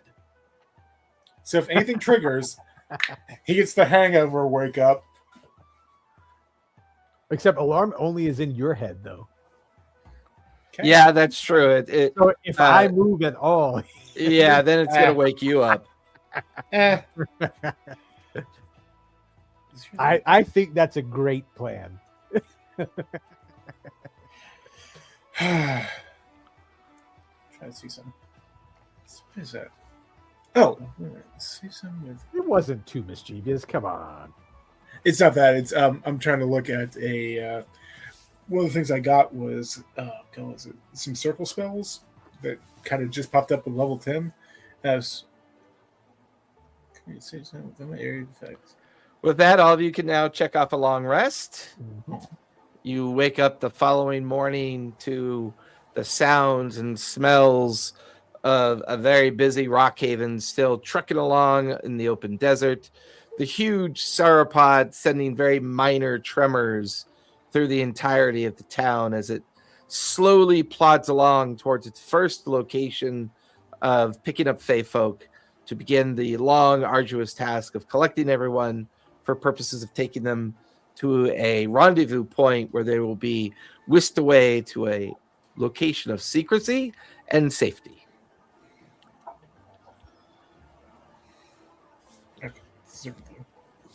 I'm gonna wander back.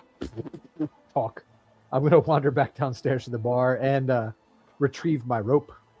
Okay. I'll put it back in my pack. As much as I appreciate you doing that, thank you for taking it down. Perhaps you'd like a little bit of something to help you with your hangover. What hangover? Oh, you always look like that. Well, that's a fucking shame. And she slides like a tray of food towards you. I'm half bugbear. Come on now.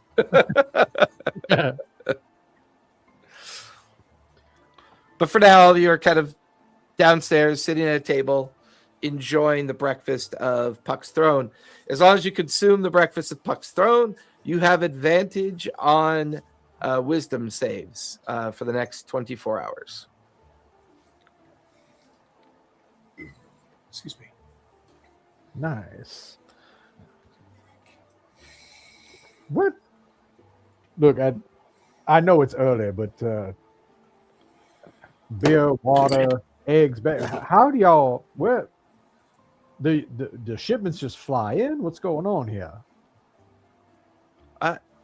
No, we stop along the way from time to time, do trades with caravans and markets. We follow more of the edge of the Hellcatch, and we should be passing by Bassaris within the next, 3 or 4 days. Bassaris, you say? Okay.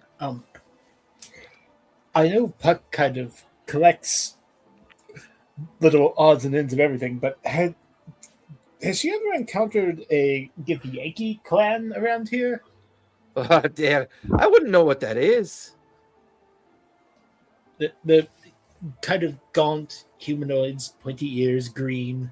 Yeah, it doesn't really make it any easier for me. Never heard of them.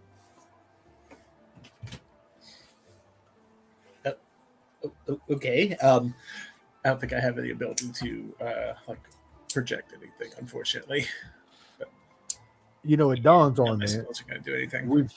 It dawns on me. We've been walking around here and haven't bothered to try and check the detector at all on anybody.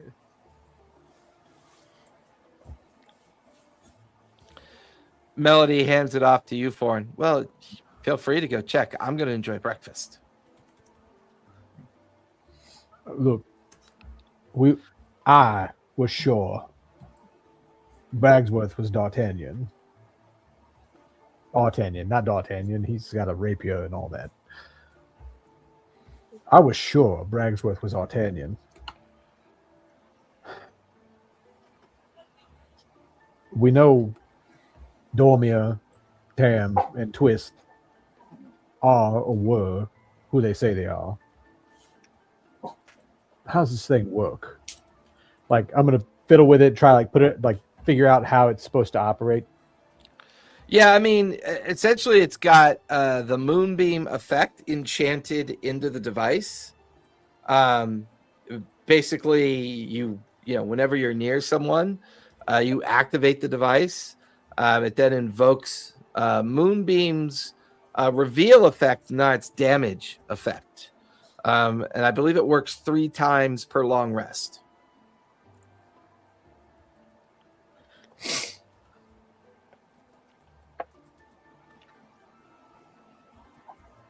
I didn't get your name, ma'am. My name's Liriel. Liriel, okay. Liriel. Anybody, this is going to sound odd, right? Anybody been... Considering what we've been through in the last 12, 15 hours, not much could be all that odd. Oh, no, the question, Will. Anyone been acting strange lately? You're going to have to be a little bit more detailed than that, I'm afraid, dear. By all accounts, your behavior last night was pretty strange. As I said, it's going to sound odd coming from me. I mean, clearly you're drinking away your pain, so obviously you've been through some kind of traumatic event, and you find yourself needing to imbibe in alcohol heavily to, forget your past failures and indignations. You ever been raised by a hag, like a real one, not your mother? Or, well, I mean, it's harsh language to say the least. No, but real hags. You're so silly. She slaps you on the shoulder and wanders off into the crowd. I don't think she believed me, do you? I'll turn that back around to the rest, like up to you guys. I'm like, I don't think she believed me about that. Yeah, I don't think she believed you.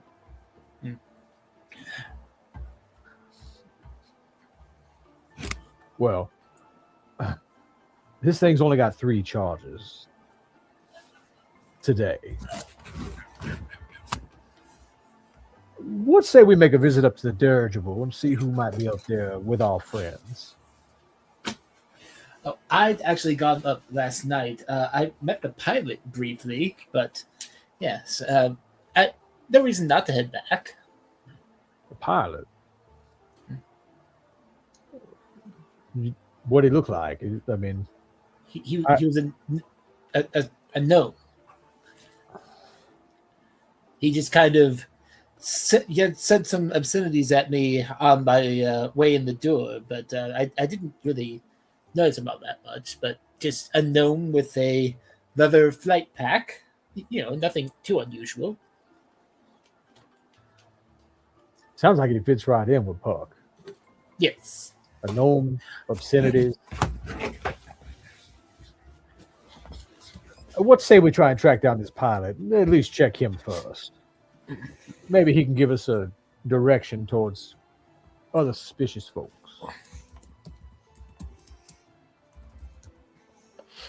As you guys head out of the tavern and into the busy walkways and gantries that make up Safe Haven or Rock Haven, looking forward, you know that the dirigible is considered Puck's place that she pilots from, but the beastie is actually piloted by the tail. And you could see this long, winding walkway of wood and almost like kind of like a bamboo structure platform that winds its way up and around the tail of the creature. And then hanging off of its tail, you could see a group of maybe 7 or 8 wooden structures. And then every now and then you see 2 or 3 people jump out of the wooden structures. They seem to kind of fly around and fly off and eventually glide back. And you can see their little legs kind of land on a nearby platform. Professor, which there's like 3 of them back there. Can you say that again? Yeah, I couldn't hear you. Oh, I said, Professor, there's 3 of them floating around back there. Which one's the one you saw? Can I take a look and see if I recognize the guy? Yeah, you don't see anyone on the outside. You guys are pretty far. You'd have to climb up the tail to get a better look. Well, I'll just fly over. Me too. Ring power, go. As Eritrea and Cora just kind of glumly walking, following you guys as you fly over. You guys get about halfway there. I'll be kind to Cora. I'll walk. I'm being very literal in answering Foreign's question. Just go up to find one and say, this one. This is the one that I saw last night. And they just so as you guys are trying to make your way up the tail by flying, you see the familiar willow brick gnome lean out over the edge of a platform and looks down, sees the 2 of you flying up the tail length. What do you think you're doing? There's no flying here unless you're a designated caretaker. Get down on your feet now. Here? Yeah, there, you dark elf.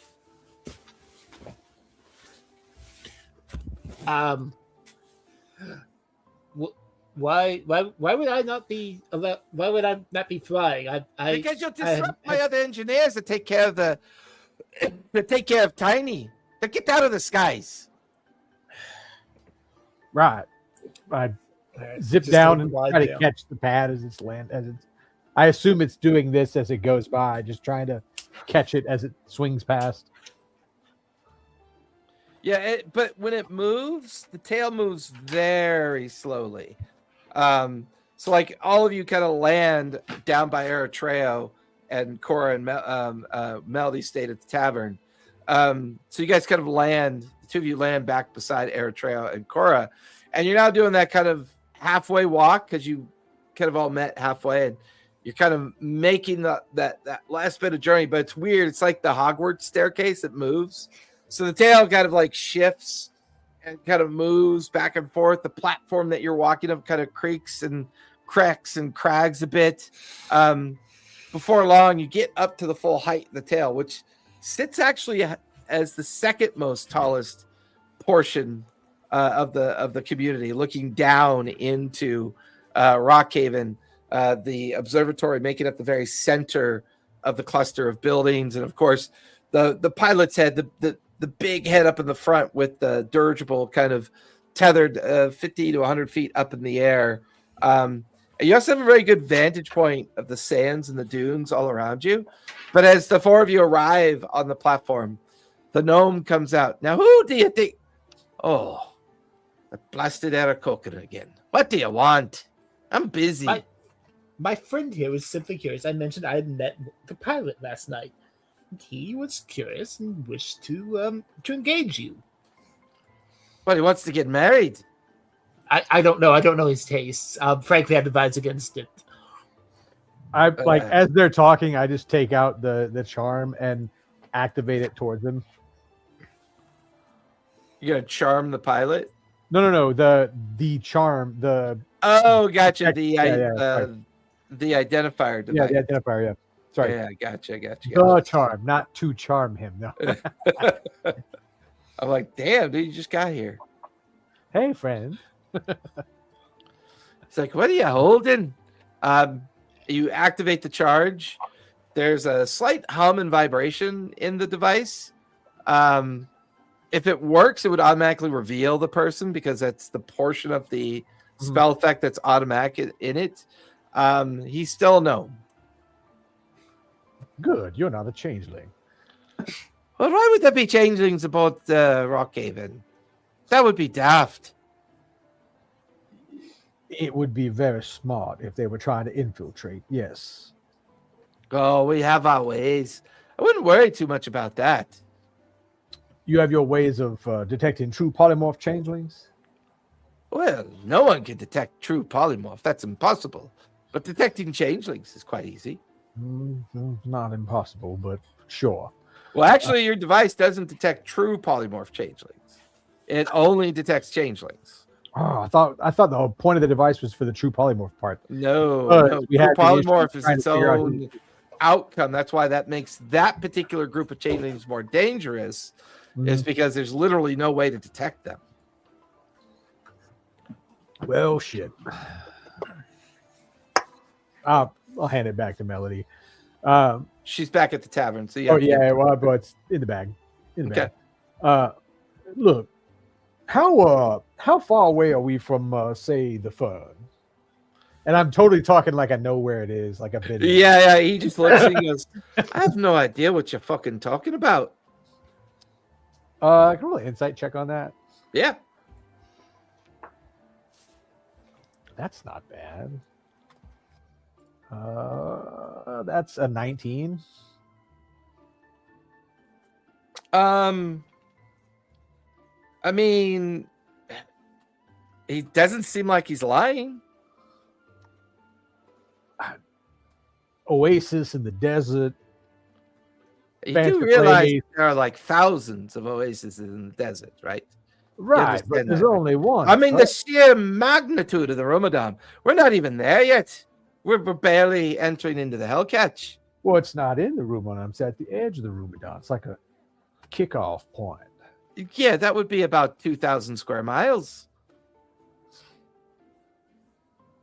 famous for having a Ginny. A genie? Yeah. Oh, well, now you're just speaking fantasy. Am I though? Yeah, I'm pretty sure. No, I'm not. You never seen a Ginny before? All these Fae, you never seen a Ginny? Well, genie on Fae. I know. So I don't understand your fucking comparison. It's lots of strange things around here. So far, A only giant one. sauropod with a So city on far, its back. only one strange thing that seems to be bothering me on my workday. Oh, bothering you, am I? Jesus Christ, you're fucking cantankerous. Only in the morning. And that's not what I've heard. Your Eric Oaken friend here has said many rotten things about you. Well, he would, of course. Of course he would. He's Eric Oaken. You're a dick and he's an asshole. I didn't say rotten things about him. I said truthful things about him that may not cast him in a particularly favorable light. Yeah, that's what I said. He's still a trusted. Well, I wouldn't say trusted. He's still a friend that I don't anticipate stabbing me in the back.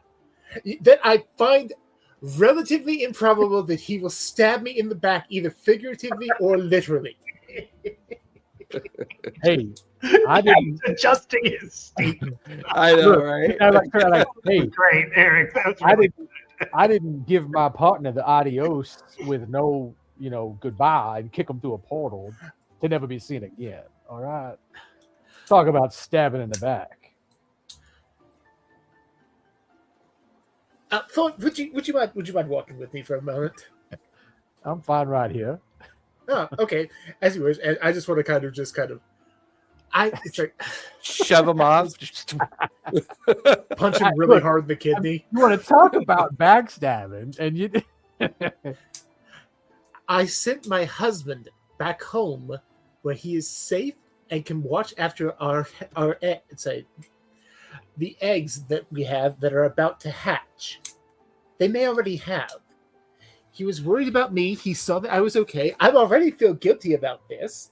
I'm trying to rectify it, but I would hardly call that stabbing in the back. What do you mean you're trying to rectify it? Hang on, excuse me. Well, I found a. Anybody else been acting strange around here besides present company excluded? Let me say it that way. I found a planar gate up in one of the I observatories. said, hold on, real quick, just a second, sir. Yes. Present company excluded. Anyone around here been acting strange lately? Not within the last 24 to 48 hours, no. At But least not before on that? my watch. The caretakers take their job seriously. If anybody here was going to do anything, how shall we say, nefarious, we'd pick up on it for sure. What would you be doing that'd be nefarious then? I don't know. Honestly, I don't know how you'd affect anything up here. If you're not a good caretaker, I give you the boot anyways. If I was a member of the Iron Collective and I knew that 4 or 5 of my comrades in arms ships was just blasted out of the sky by a giant gun on the back of a sauropod, I might have it in my mind to sabotage said gun so it can never fire again. Well, considering it just happened not more than 12, 15 hours ago, I would assume that they haven't found out anything yet. Not to mention, this place has a bit of an enchantment on it. Can't be scryed on. Oh, well, you never mentioned that one before. Oh, you didn't ask? Puck didn't mention it either. But I don't imagine she would have said anything to you, especially if you didn't ask. You don't really seem like her type. No, but wait, you saying I don't seem like the type to be scryed on? You don't seem like the type to be trusted. Well, right. That's why people scry on me. No, you misunderstand me. I mean, she probably thought you're just an asshole. More than her? Well, she's only an asshole when she's drunk. Mine, she Wait, drinks wait, a wait. lot. I never met her sober. Hang on. So there's times when she's not. Yeah, there's times when she's not drunk. Learn something new every day. I would imagine there's times when you're not drunk, although I'd be hard pressed to imagine it. You smell like a fucking brewery. I like to drink and drown my sorrows, just like any other man. Well, if I was an elf, I'd drown my sorrows too. If I was an elf. Are you not an elf? You got the pointy ears and the strange skin. Granted, the beard is a bit on the furry side, but I'm assuming you're an elf. Not holy, but certainly. Well, there's nothing holy about you. Ah, silly man. Right. That's this guy back here. Like, Are you done wasting my Territory. time? Can I go now? Is the great interrogation by this master elf done with? Have we passed your qualifications? I just wanted to make sure you weren't, working for the collective. Well, Just a salty old gnome. I got it. you got a busy day ahead of you if you think you're going to be checking on everyone that lives here. Of course, I'll just you'll have start with to the check the important. faithful. You'll have to check with the dwarves. Oh, I can't wait for you to get into a conversation with the dwarves. That's going to be lots of fun for you. Where they held up at. They held it down below in the gut level. All right. Well, maybe that's where we go next. By all means, good luck to you. And he just Good. kind of doffs his cane towards you and heads back up to keep the caretakers working. I activate my ring to fly back, but not fly faster than everybody else, but just to not walk on that path. And, middle finger back behind me as we're going away. You daft bugger! I'll get you for that. Kind of yelling and thrashing his cane at you. That salty little fucker. I'd say you're a little salty too. What's gotten into you for? I'm just paranoid. Look.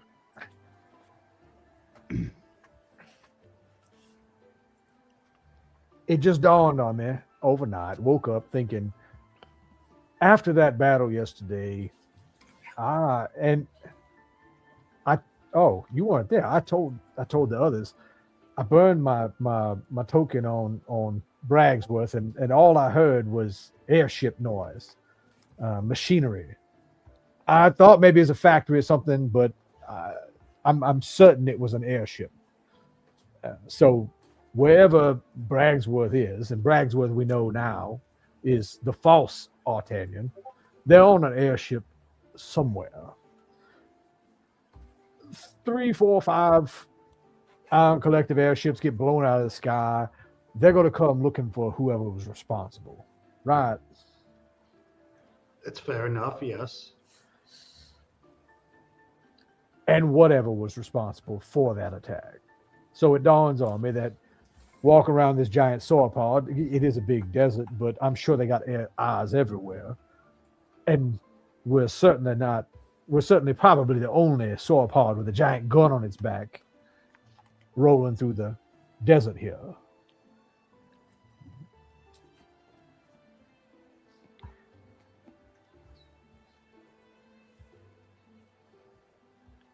I understand your concern. You are a Maduro-like figure. You might just get plucked out of the sky at one point, but Put my shades on. I got my headphones already. Let me put the shades on. I've been like obsessed with that the last day, so I had to say something. I understand. I mean, I understand the concern. I don't want to go around breaking any sort of goodwill we have right now. I wonder if there's a more political way to go about this. Look, I'm not the charming type. They aren't my thing. And I'm not much of a charmer either. Tend to be a little bit calmer, but I think there's better ways to go about this. I understand your concern. Is there, who do we think was kind of second, third in command here before Puck left the Saltas? I figured it was that guy. I think that guy he's just a guy that is told what to do and he does it. He's just a company man. Well, company men are dangerous. Yes, they can be. Well, perhaps we go to the dirigible, we'll find out. Yeah. I think it is worth investigating. Definitely. It's a long ass walk on this friggin' dinosaur.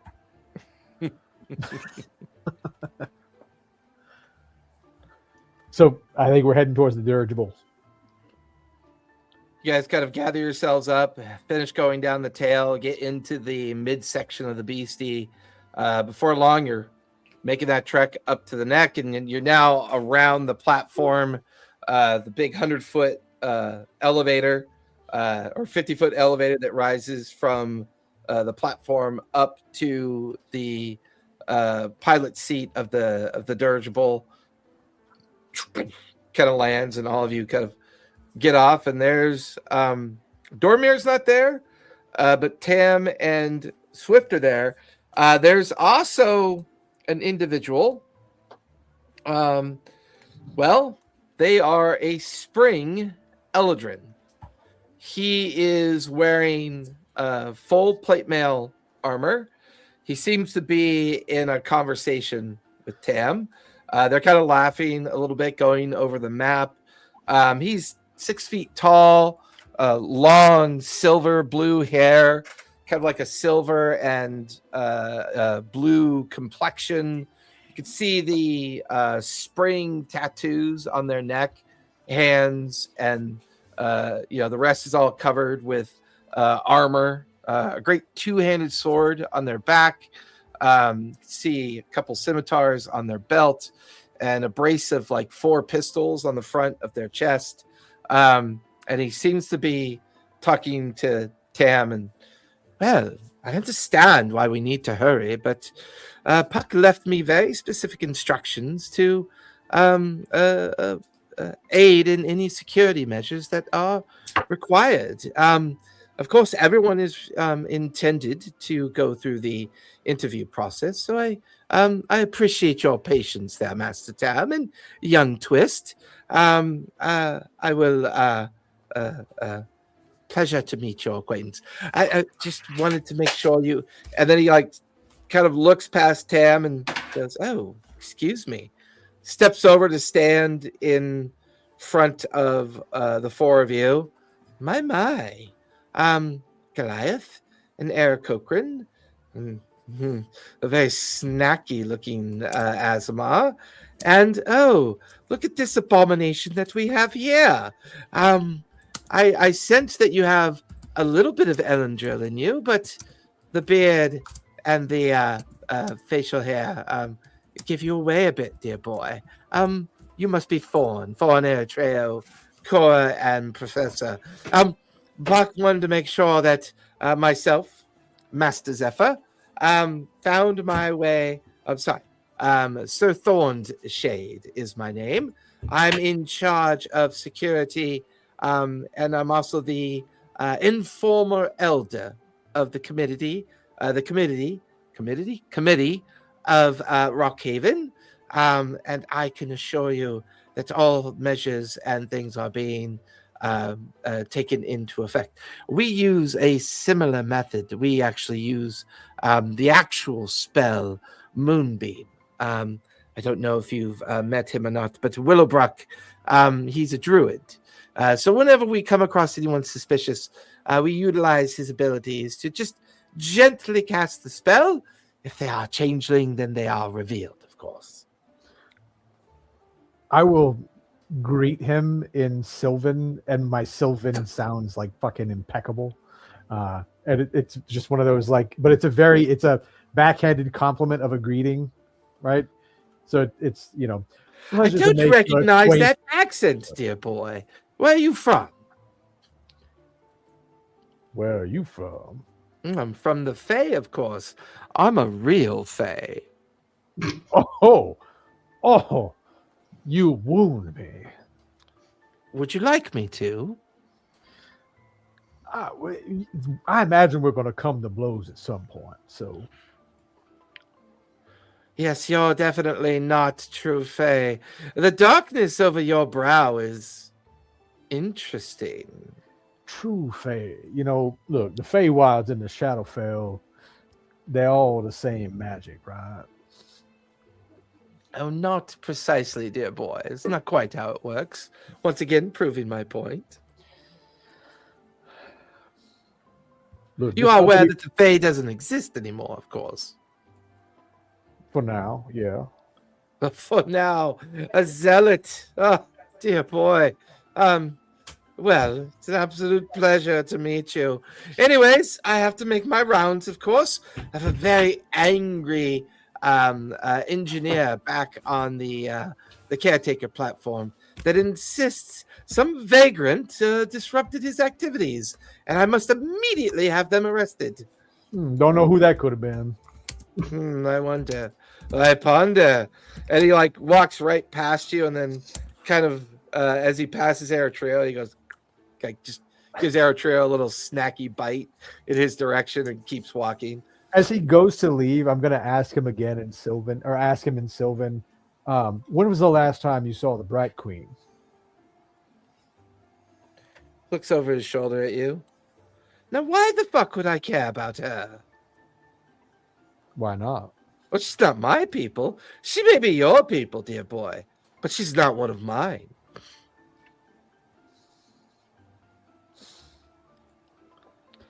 Whatever. He turns around and scowls at you. Now, why would you think that I need to worry about the Bright Queen? Is it because I have pointy ears? And then I have this, I'm not going to lie, my complexion is impeccable. And this beautiful head of hair. And suddenly I'm a devotee of hers. Now, why would that be? I didn't call you a devotee. But look, most of the Fae I've met have had some dealing or other with her, or at least her people. And in this case, though, I'm just trying to figure out when the last time you met her was. You wear an armor. She tends to deal in arms. The glass blades are very famous and very friendly.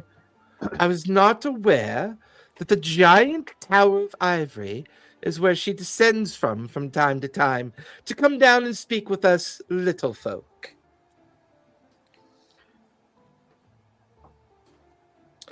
I find it a little interesting. vibe in that. Well, I find it interesting that someone with a great deal of wealth and power still couldn't find the time to make sure that other folk of the world were kept safe. A lot of people put their trust in her hands, and look at what it got them. They're completely fucked. Wonder why that is. Well, ta-ta. Y'all have a wonderful day. See you around. I would love to roll an insight check on the last bit. Yeah. You could use your passive insight if you want. Okay, yeah. It's a 16 passive. Yeah, he doesn't give a shit about her. You could tell.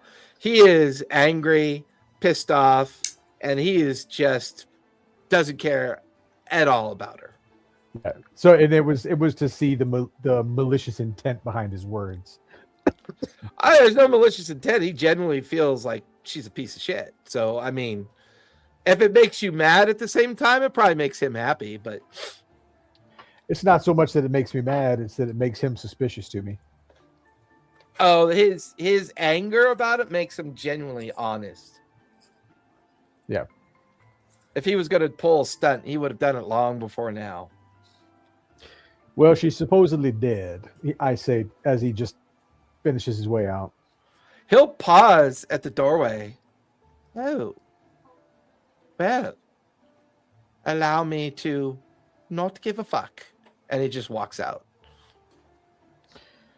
Pleasant motherfucker. Tam just crosses his arms.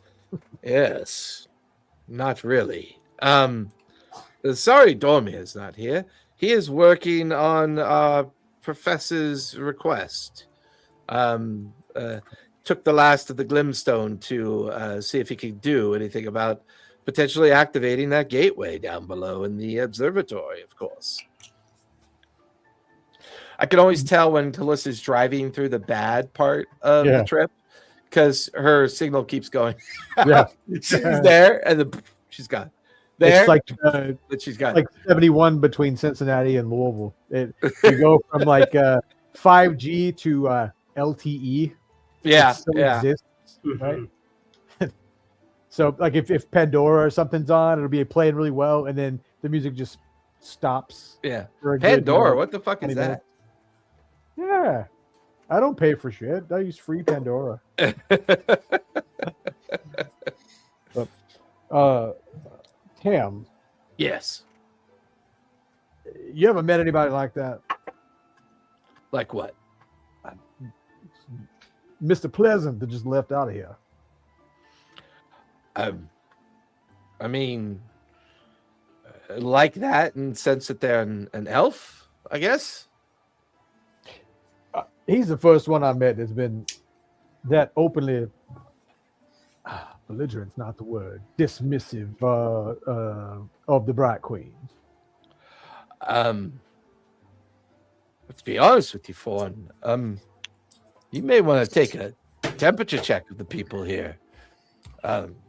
They're keen on aiding the Fae folk, but the Kreen are not exactly, how shall we say, well received by these people.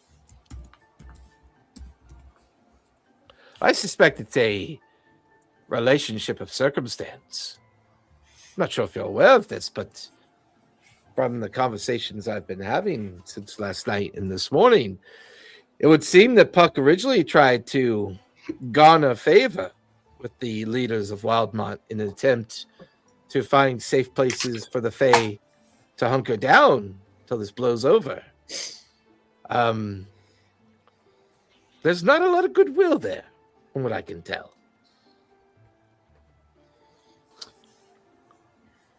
Supposing the Bright Queen wasn't actually the Bright Queen, and that was an attempt to further fragment the Fae folk. I mean, it's a valid point, but I think this chasm, the schism between them and the Fae folk has been ongoing for many years. I don't think it's recent. Understood. I mean, exacerbated, perhaps, but good point. Anyway, Tam, where are we headed now? I mean, I know we got these Fae drop-offs. Of course, the first location. We are currently heading south. We're already 2 days outside of King's Fall.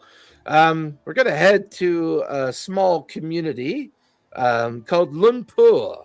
It's in the Connect Gulf. Supposedly, we are to gather supplies and open up the trades markets there for a small portion of the day. And then our second location that we are heading for is a cliffside community called the Nagar. Eventually, coming past Bassaris up towards Rajama. There are at least 5 minor Bedouin nomadic places that will be passing during our journey. You wouldn't happen to know any of them perhaps being someplace called the Fern, would you? I'm afraid that name is not familiar to me. I didn't figure it was. It was worth an ask. I mean, you got to understand, the desert is vast, and there are many, many named locations. I mean, we're currently in the Hellcatch. The expanse of the Hellcatch is many hundreds of square miles. I have an out-of-character question that I know, but because I was in the last campaign, is Puck's magical map of knowing where everything is in the dirigible? It is not. She would have taken that with her for. She needs that map for a reason. So yeah, unfortunately, she would have taken that with her. Good memory though. Good memory. It was like there's a bunch of maps up here. And then I was like, oh yeah, Puck had a really good map. Damn. Well, all right. Well, Lumpur, you said they got some marsupials there. It looks like bears. I don't know. That's a strange question. Oh, come on now, koalas. I guess In maybe Lumpur. it's a desert tropical climate. Anything's possible. But I hear Lumpur koalas are the best. Fawn, maybe you should go drink. That gets me kicked out of places. I'm just gonna look at the maps. I'm gonna turn around. I'm gonna start digging through the maps and seeing if I can find anything about the fern or any references to an oasis like the fern. Okay.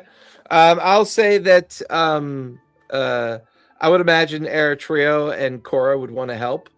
So you could have advantages there helping you kind of rifle through all the maps and materials that are available. Okay. That's which survival or Investigation. investigation? Okay. With advantage. Ouch. 3 and a 7. That's a 12. Plus 4, right? Because Professor's there? Oh no, that's not a save. It's not a save. Never mind. It's not a save, it's a check. Yeah. But guidance, right? You do have guidance, yep. That's a 2. So 2. 14. 14. I mean, Puck keeps a lot of ancillary maps, both on the table and in the cabinets around you. I would say you come across one particular map that focuses on what's called the deep southern desert of the Rumadan. The Rumadan, however, is pretty vast and empty. But there are 2 communities south of Ankarel, Deru and Shandel. They seem to be the only major communities south of Ankarel in the deep south desert. Of course, there's the border region with the Panagrip Sands further down. And then, of course, there's the deep eastern desert, which doesn't have a lot of key areas. This feels like a traditional kind of map that you would use to navigate expansively. So there's not a lot of finite detail. So far, you guys spend an hour going through these maps and no sign of any particular named oasis or location called the Fern. There's got to be something around here. Do you think the books will have anything, Air Trail? It's worth a shot. I would wonder if Cora, if she has any recognition of any of this stuff. I know she wasn't able to fully pay attention to the map looking, but would Cora have had any recognition of? Because she kind of recognized what. If she's able, she can roll survival because her focus on the maps might be a little bit different. All right. Hopefully, I'm coming through okay. But yeah, you're good. Is this anywhere that I might recognize? Because remember, I was kind of wandering around and made my way to Jrusar from the ruins. I mean, you can go ahead and give me a survival check as well as you examine the maps. All right, give me a second. I think my survival's 7. My phone's kind of over on the side here. Give me a sec. -1. Teehee. Teehee. That's a great teehee. Teehee. I'm flipping through the book, looking F fucks. What are the fucks? Friends under common care. Who are these?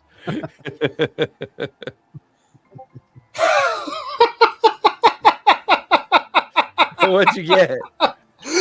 I got a 0. Yeah, 0. Yeah, you basically got a 1 - 1. Yes. Yeah, I mean, no sign, nothing that jumps out at you, unfortunately. It's all Greek to him. Literally. I actually speak. Wait, nope, no, I don't. Nope, not this build. I don't know if Cora got the message. I tried to send her a message in the chat to check. Yeah, but she could have dropped off already. Yep. Due to bad signal. It's hard to know. Yep. Cora. I hear there's a legend about her. Can't believe you didn't go for the Kuala Lumpur joke. You dropped that many dad jokes in one night. She's like, "Grr, can you look at my sheet and roll for me?" Hey, I can try. Can I just say, Team Kurosami, fuck Mako. That's all I'm saying. That's all I'm saying. Yeah, for sure. Obviously. 100%. Hang on. I gotta go to campaigns. All right. Get to the characters. Cora. There's Cora. View. Her survival is an 11. Okay. Straight roll or advantage? I don't remember. For Cora. Straight roll's fine because she's got access to the maps. Yep. Holy shit, she's a plus 11? She does. And I wish I rolled anything other than what I rolled. That's 12. Well, I rolled a 16 for her. Oh, sure. Take that. Yeah. 100%. Okay. I'm absolutely down for a 16 over a 1. She eventually comes across a particular map that focuses on an area called the Shoulder Crown Mountains. There's a place where the forest and the mountains overlap, and there's a little mark that just says ruins on it. But she's familiar with the Emerald Run, and she's familiar with the Emerald Woodland. She feels that location of the ruins might be a good place to investigate for the fern. Kind of matches the naming conventions. It would make sense that it would be close to within a few days or weeks journey of a nearby forested area. And with the description that Eritrea gave, that the figure found themselves marching into a battle right at the end of the vision, perhaps the nearby ruins might be an indicator of something that would have been near that oasis. That feels like her best guess. Hey, Tam. Yes. Where we are right now, and where this Emerald Run, Emerald Woodlands. This is what here. Look, what is ruins of Marquet. Yes, we are currently a day, maybe 2 days from Lumpur here in the Kennet Gulf. Let's see. Maybe if we were to leave tomorrow, we could cross the southern Rumadan, be near the Smolder Crown within 3 months, perhaps. God damn, this desert's so big. It's time. It's quite large, unfortunately. Do they have an airship port in Basilisk? They do. In fact, I believe they do.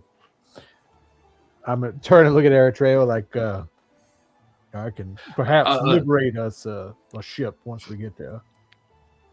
Basilisk is it's a bit of a criminal hive city of a sorts. So we'll have to be a little bit cautious while we're there. And I'm going to assume that word from the capital, King's Fall, is going to eventually make it to Basilisk. Well, Basilisk is on the very fringe of their empire. It has some autonomy, but they do have people there that may not be pleased to see our arrival. I spoke with Willowbrick and the protector that was here earlier, Thurson-Shade. Normally Puck tries to keep clear of Basilisk. So it might be a requirement that you and your friends disembark a few days outside of Basilisk and make your way in that way. We can manage that. Uh, we have like a skiff or something we can take, right? Of course, yes. There are sand skiffs aboard the community of Rockhaven. Yes. Good. That'll get us there quicker. Well, Trail, I think we got a couple of days at least before we're going to get there. But in the meantime, we may spend our rounds on the sauropod. I think I can't tell you how thankful I am that you've considered this such a priority.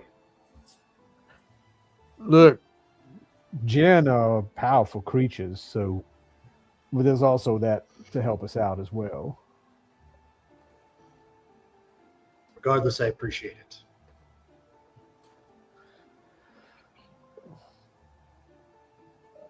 Anybody talk to this sauropod lately?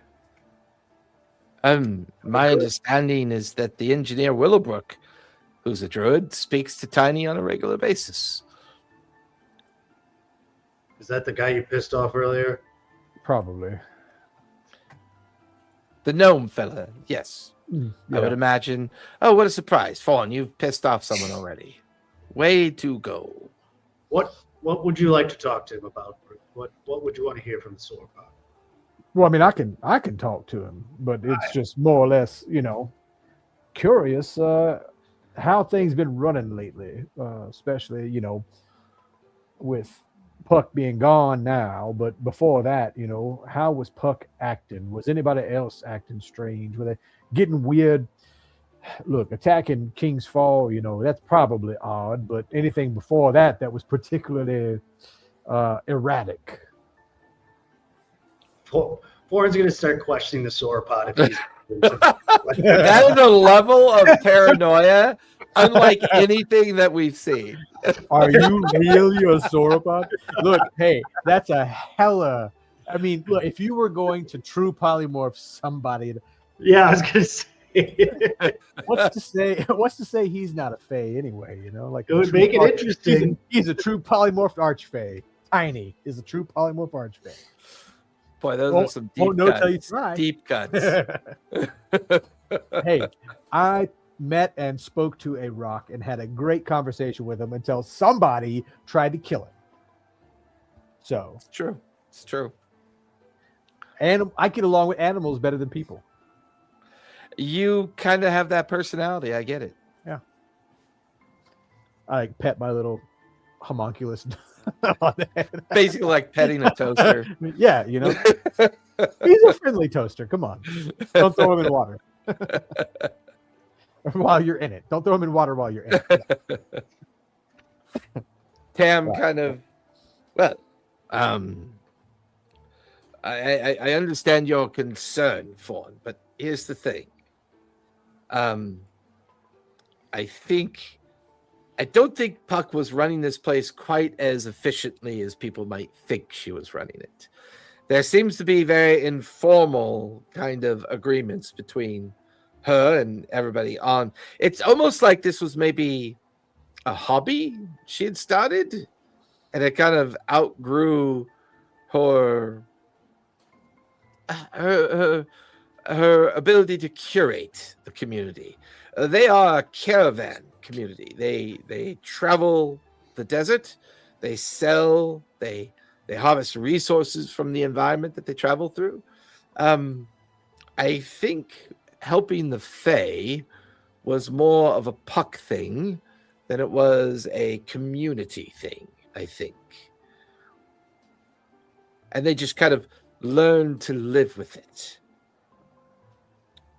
Well, I'm not saying we don't continue to help the Fae. That is my priority. No, I'm understanding. I just want you to be a little bit more transparent in your understanding of the temperature of the folk here. I think they're loyal and dedicated to Puck. They tolerated her interest in what she was doing and find themselves profiting from it. My guess is if that profit were to diminish, the favor of some of these people might diminish with it, if you get my understanding. As with many things, I understand. You say this is, I mean, well, shit, they can't go to Bastards. That's going to affect trade outright. Well, Puck doesn't normally go to Bastards, from what I understand. She stays well south of it. I mean, even before blowing up King's Fall, but, you know, after blowing up King's Fall would be even more dangerous. Well, perhaps we can take a look at this next stop, you know, get an ear to the ground and see how things are going, since there's not really any news arriving here.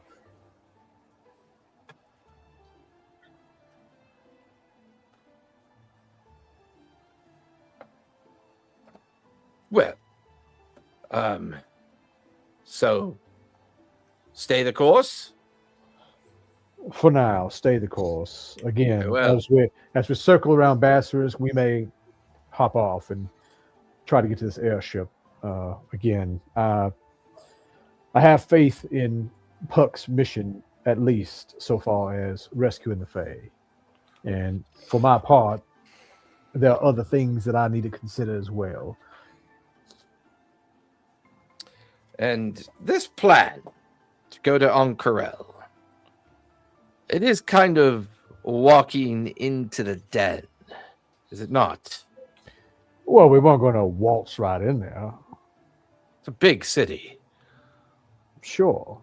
Big cities are easier to get lost in. And to be fair, we can assume at least one of the changelings have assumed control of the Hand of Ord, the personal bodyguard of Jamon's Ord.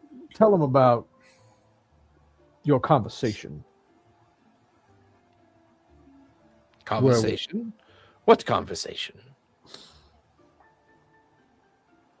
With Jamon's Ord. The real Jamon's Ord. Tam looks over at Eritrea, waiting. Jog my memory. Sorry. When it was the one where we were leaving, when we were on our way to King's Fall,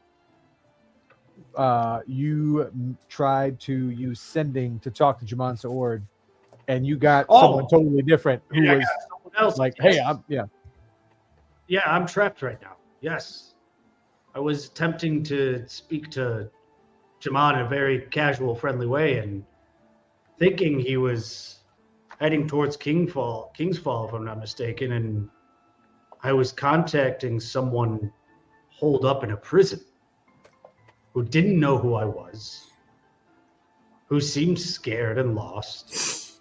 Interesting.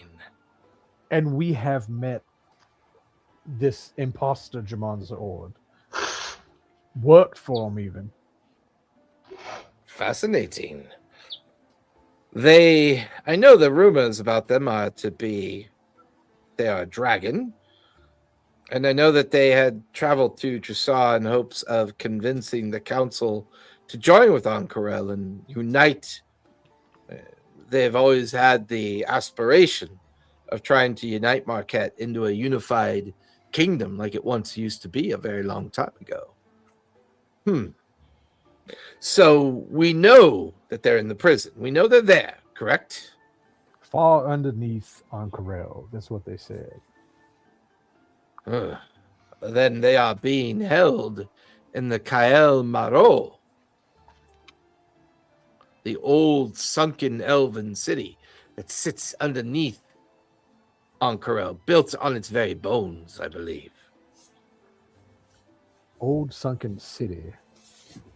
You know, we came across an old sunken whatever that thing was that your friend Dormy had buried millennia ago. What are the odds that there's not some incidental path into that underground city? The odds are actually quite good. The vastness of the Ramadan Desert once used to be a tropical climate. The old elven empire that resided here spanned the entirety of what we now know to be the Ramadan Desert.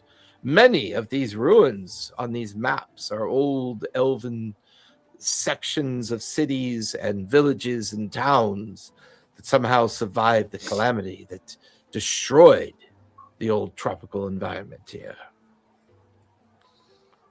The survivors and those that migrated out towards the center of the Rumadan eventually built Ankarel as a way station of sorts, and then gradually over the centuries built itself into what's called the Jewel of Marquet.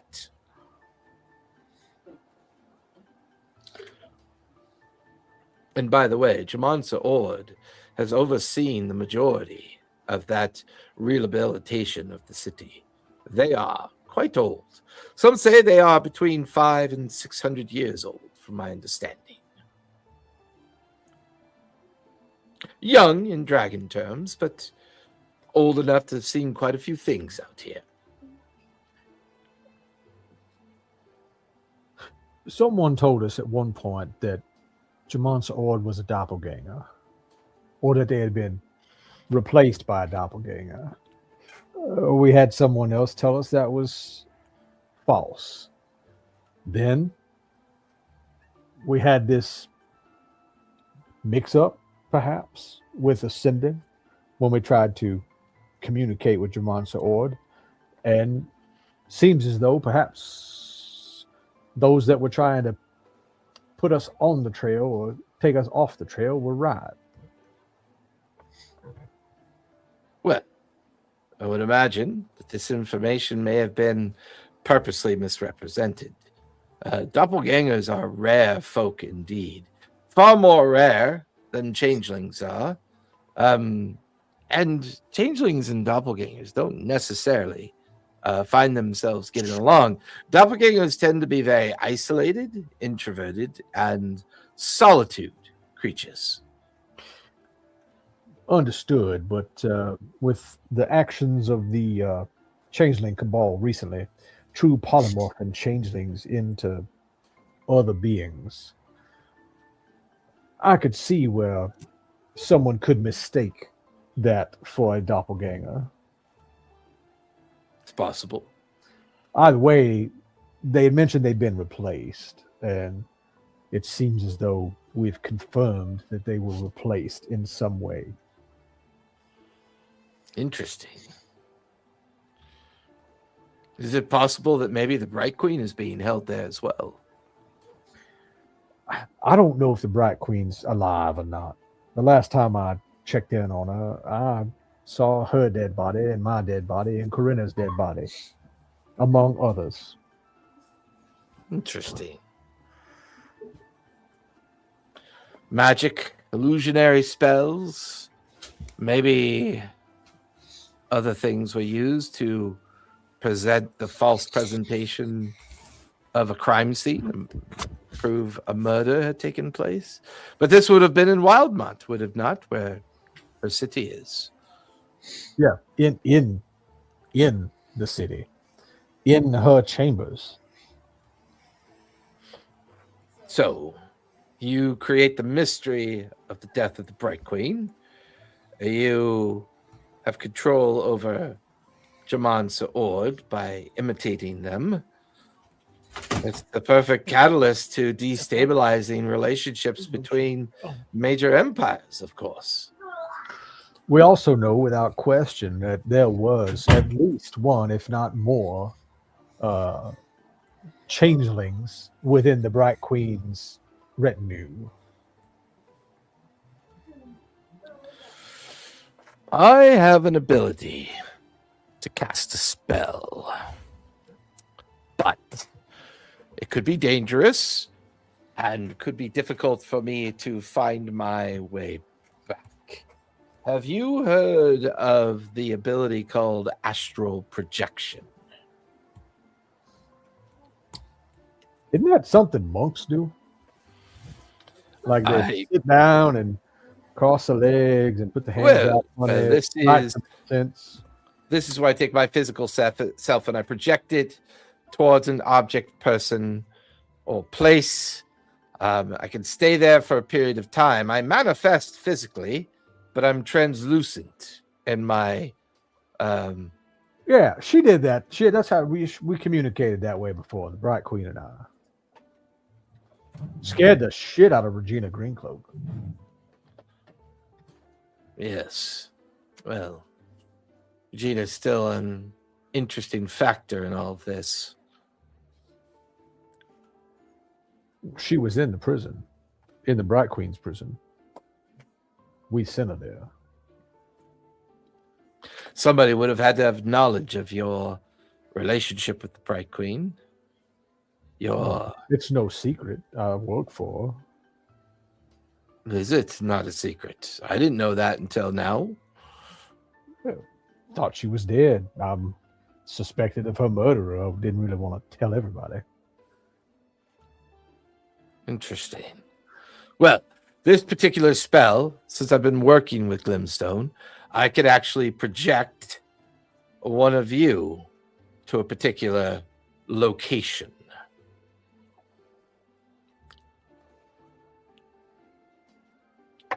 Oh, what? We're going to project us into the ruins underneath Ankara? No, I would not. I don't have any familiarity with that. I do have a familiarity with the throne room in Ankara. Oh, Ankara. I could project one of you there to gauge the mood of the city.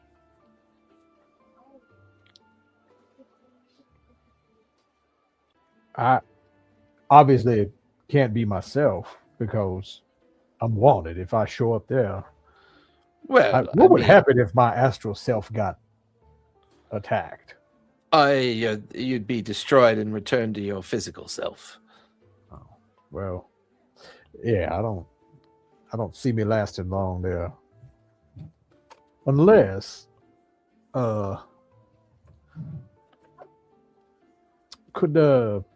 if I was to disguise myself before you astral project us, would the Doesn't quite work that way. It projects your true self, magic within magic, unfortunately.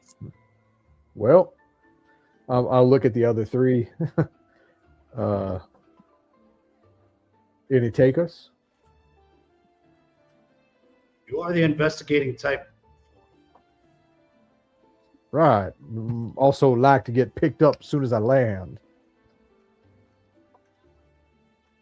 Well, they would recognize the fact that you're being astral projected. Any of us, they would recognize that. Does his stealth in any way work once he's projected there? Unfortunately, I would have to project you directly into the throne room. So it's not like there's an opportunity of stealth. I just figured this would be, since I'm familiar with the throne room, I figured it would be an opportunity for us at least to wager the condition of the city as it currently is in. All I know is every time I've tried to scry on the city, my efforts have failed. You think that might have something to do with the solar pod here? Can't scry on it. No, I hadn't thought about that. It's possible. I think Cora is volunteering to go. I'm liable to start a fight. If you want to start a fire, I'm more than happy to be projected there. You might do more than a fire. We're being real. I have blown up a decent sized chunk of a city before. Of course, like no fire. Right. Well, I'm gonna say core it is. Well, remember your Scry and I friends before, right? They would be okay with you doing this, Cora? Oh, Would they be okay with me doing it? yeah, I think so. Yeah, I think so. I hear an echo. Well, right then, core it is. Okay, so I'm looking for just the temperature of the city, what's going on. I mean, I caught most of it, but I pushed back. That's pretty much it. Okay. Now, while I'm astral projected, I can't talk. My body is like in a trance.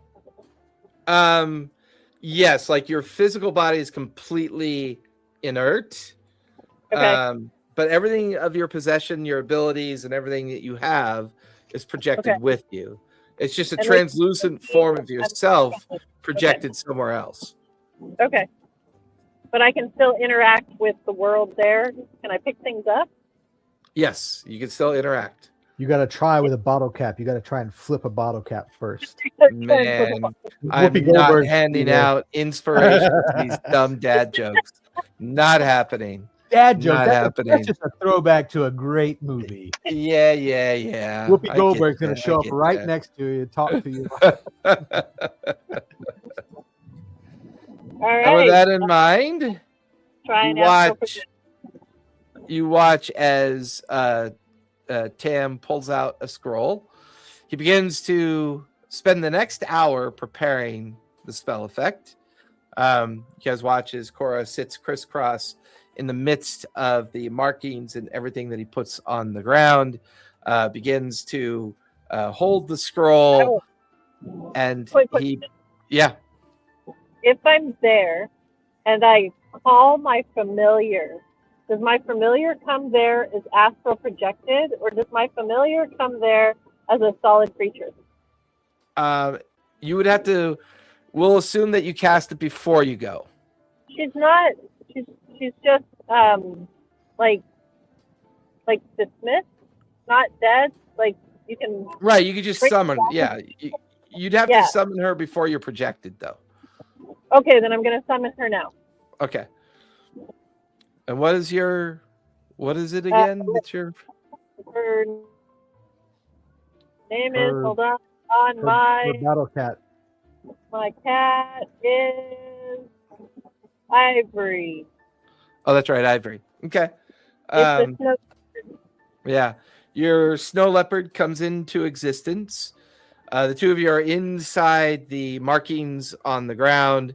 Tam begins to read the invocation. You guys watch as Cora goes into a kind of like sleep-induced state. There's a flourish of energy around her, and you literally see that energy kind of slowly expand outward, and there's like this arcane hum.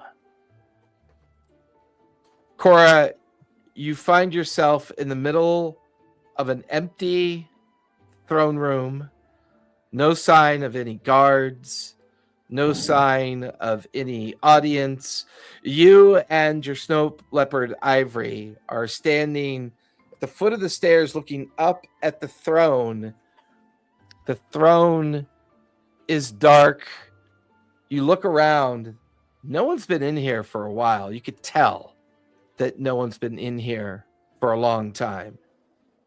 There's a humming sound coming from the edge of the throne room. And that's when you see these tall windows that overlook down into central Ank'Harel. And as you kind of glance out that window, you can see hundreds of Iron Collective airships hovering over the vastness of the city. And that's where we're going to finish tonight. Oh. Well, we know where Bragsworth is now. We do. You guys linger. Everyone else, thank you for your patience. The end of the holidays.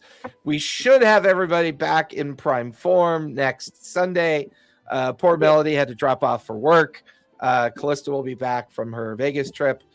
So we'll all be online and not worrying about signals or bosses calling and telling us what to do. So be safe, be kind, and don't forget, play a game, everyone. See you next week. Bye, everybody.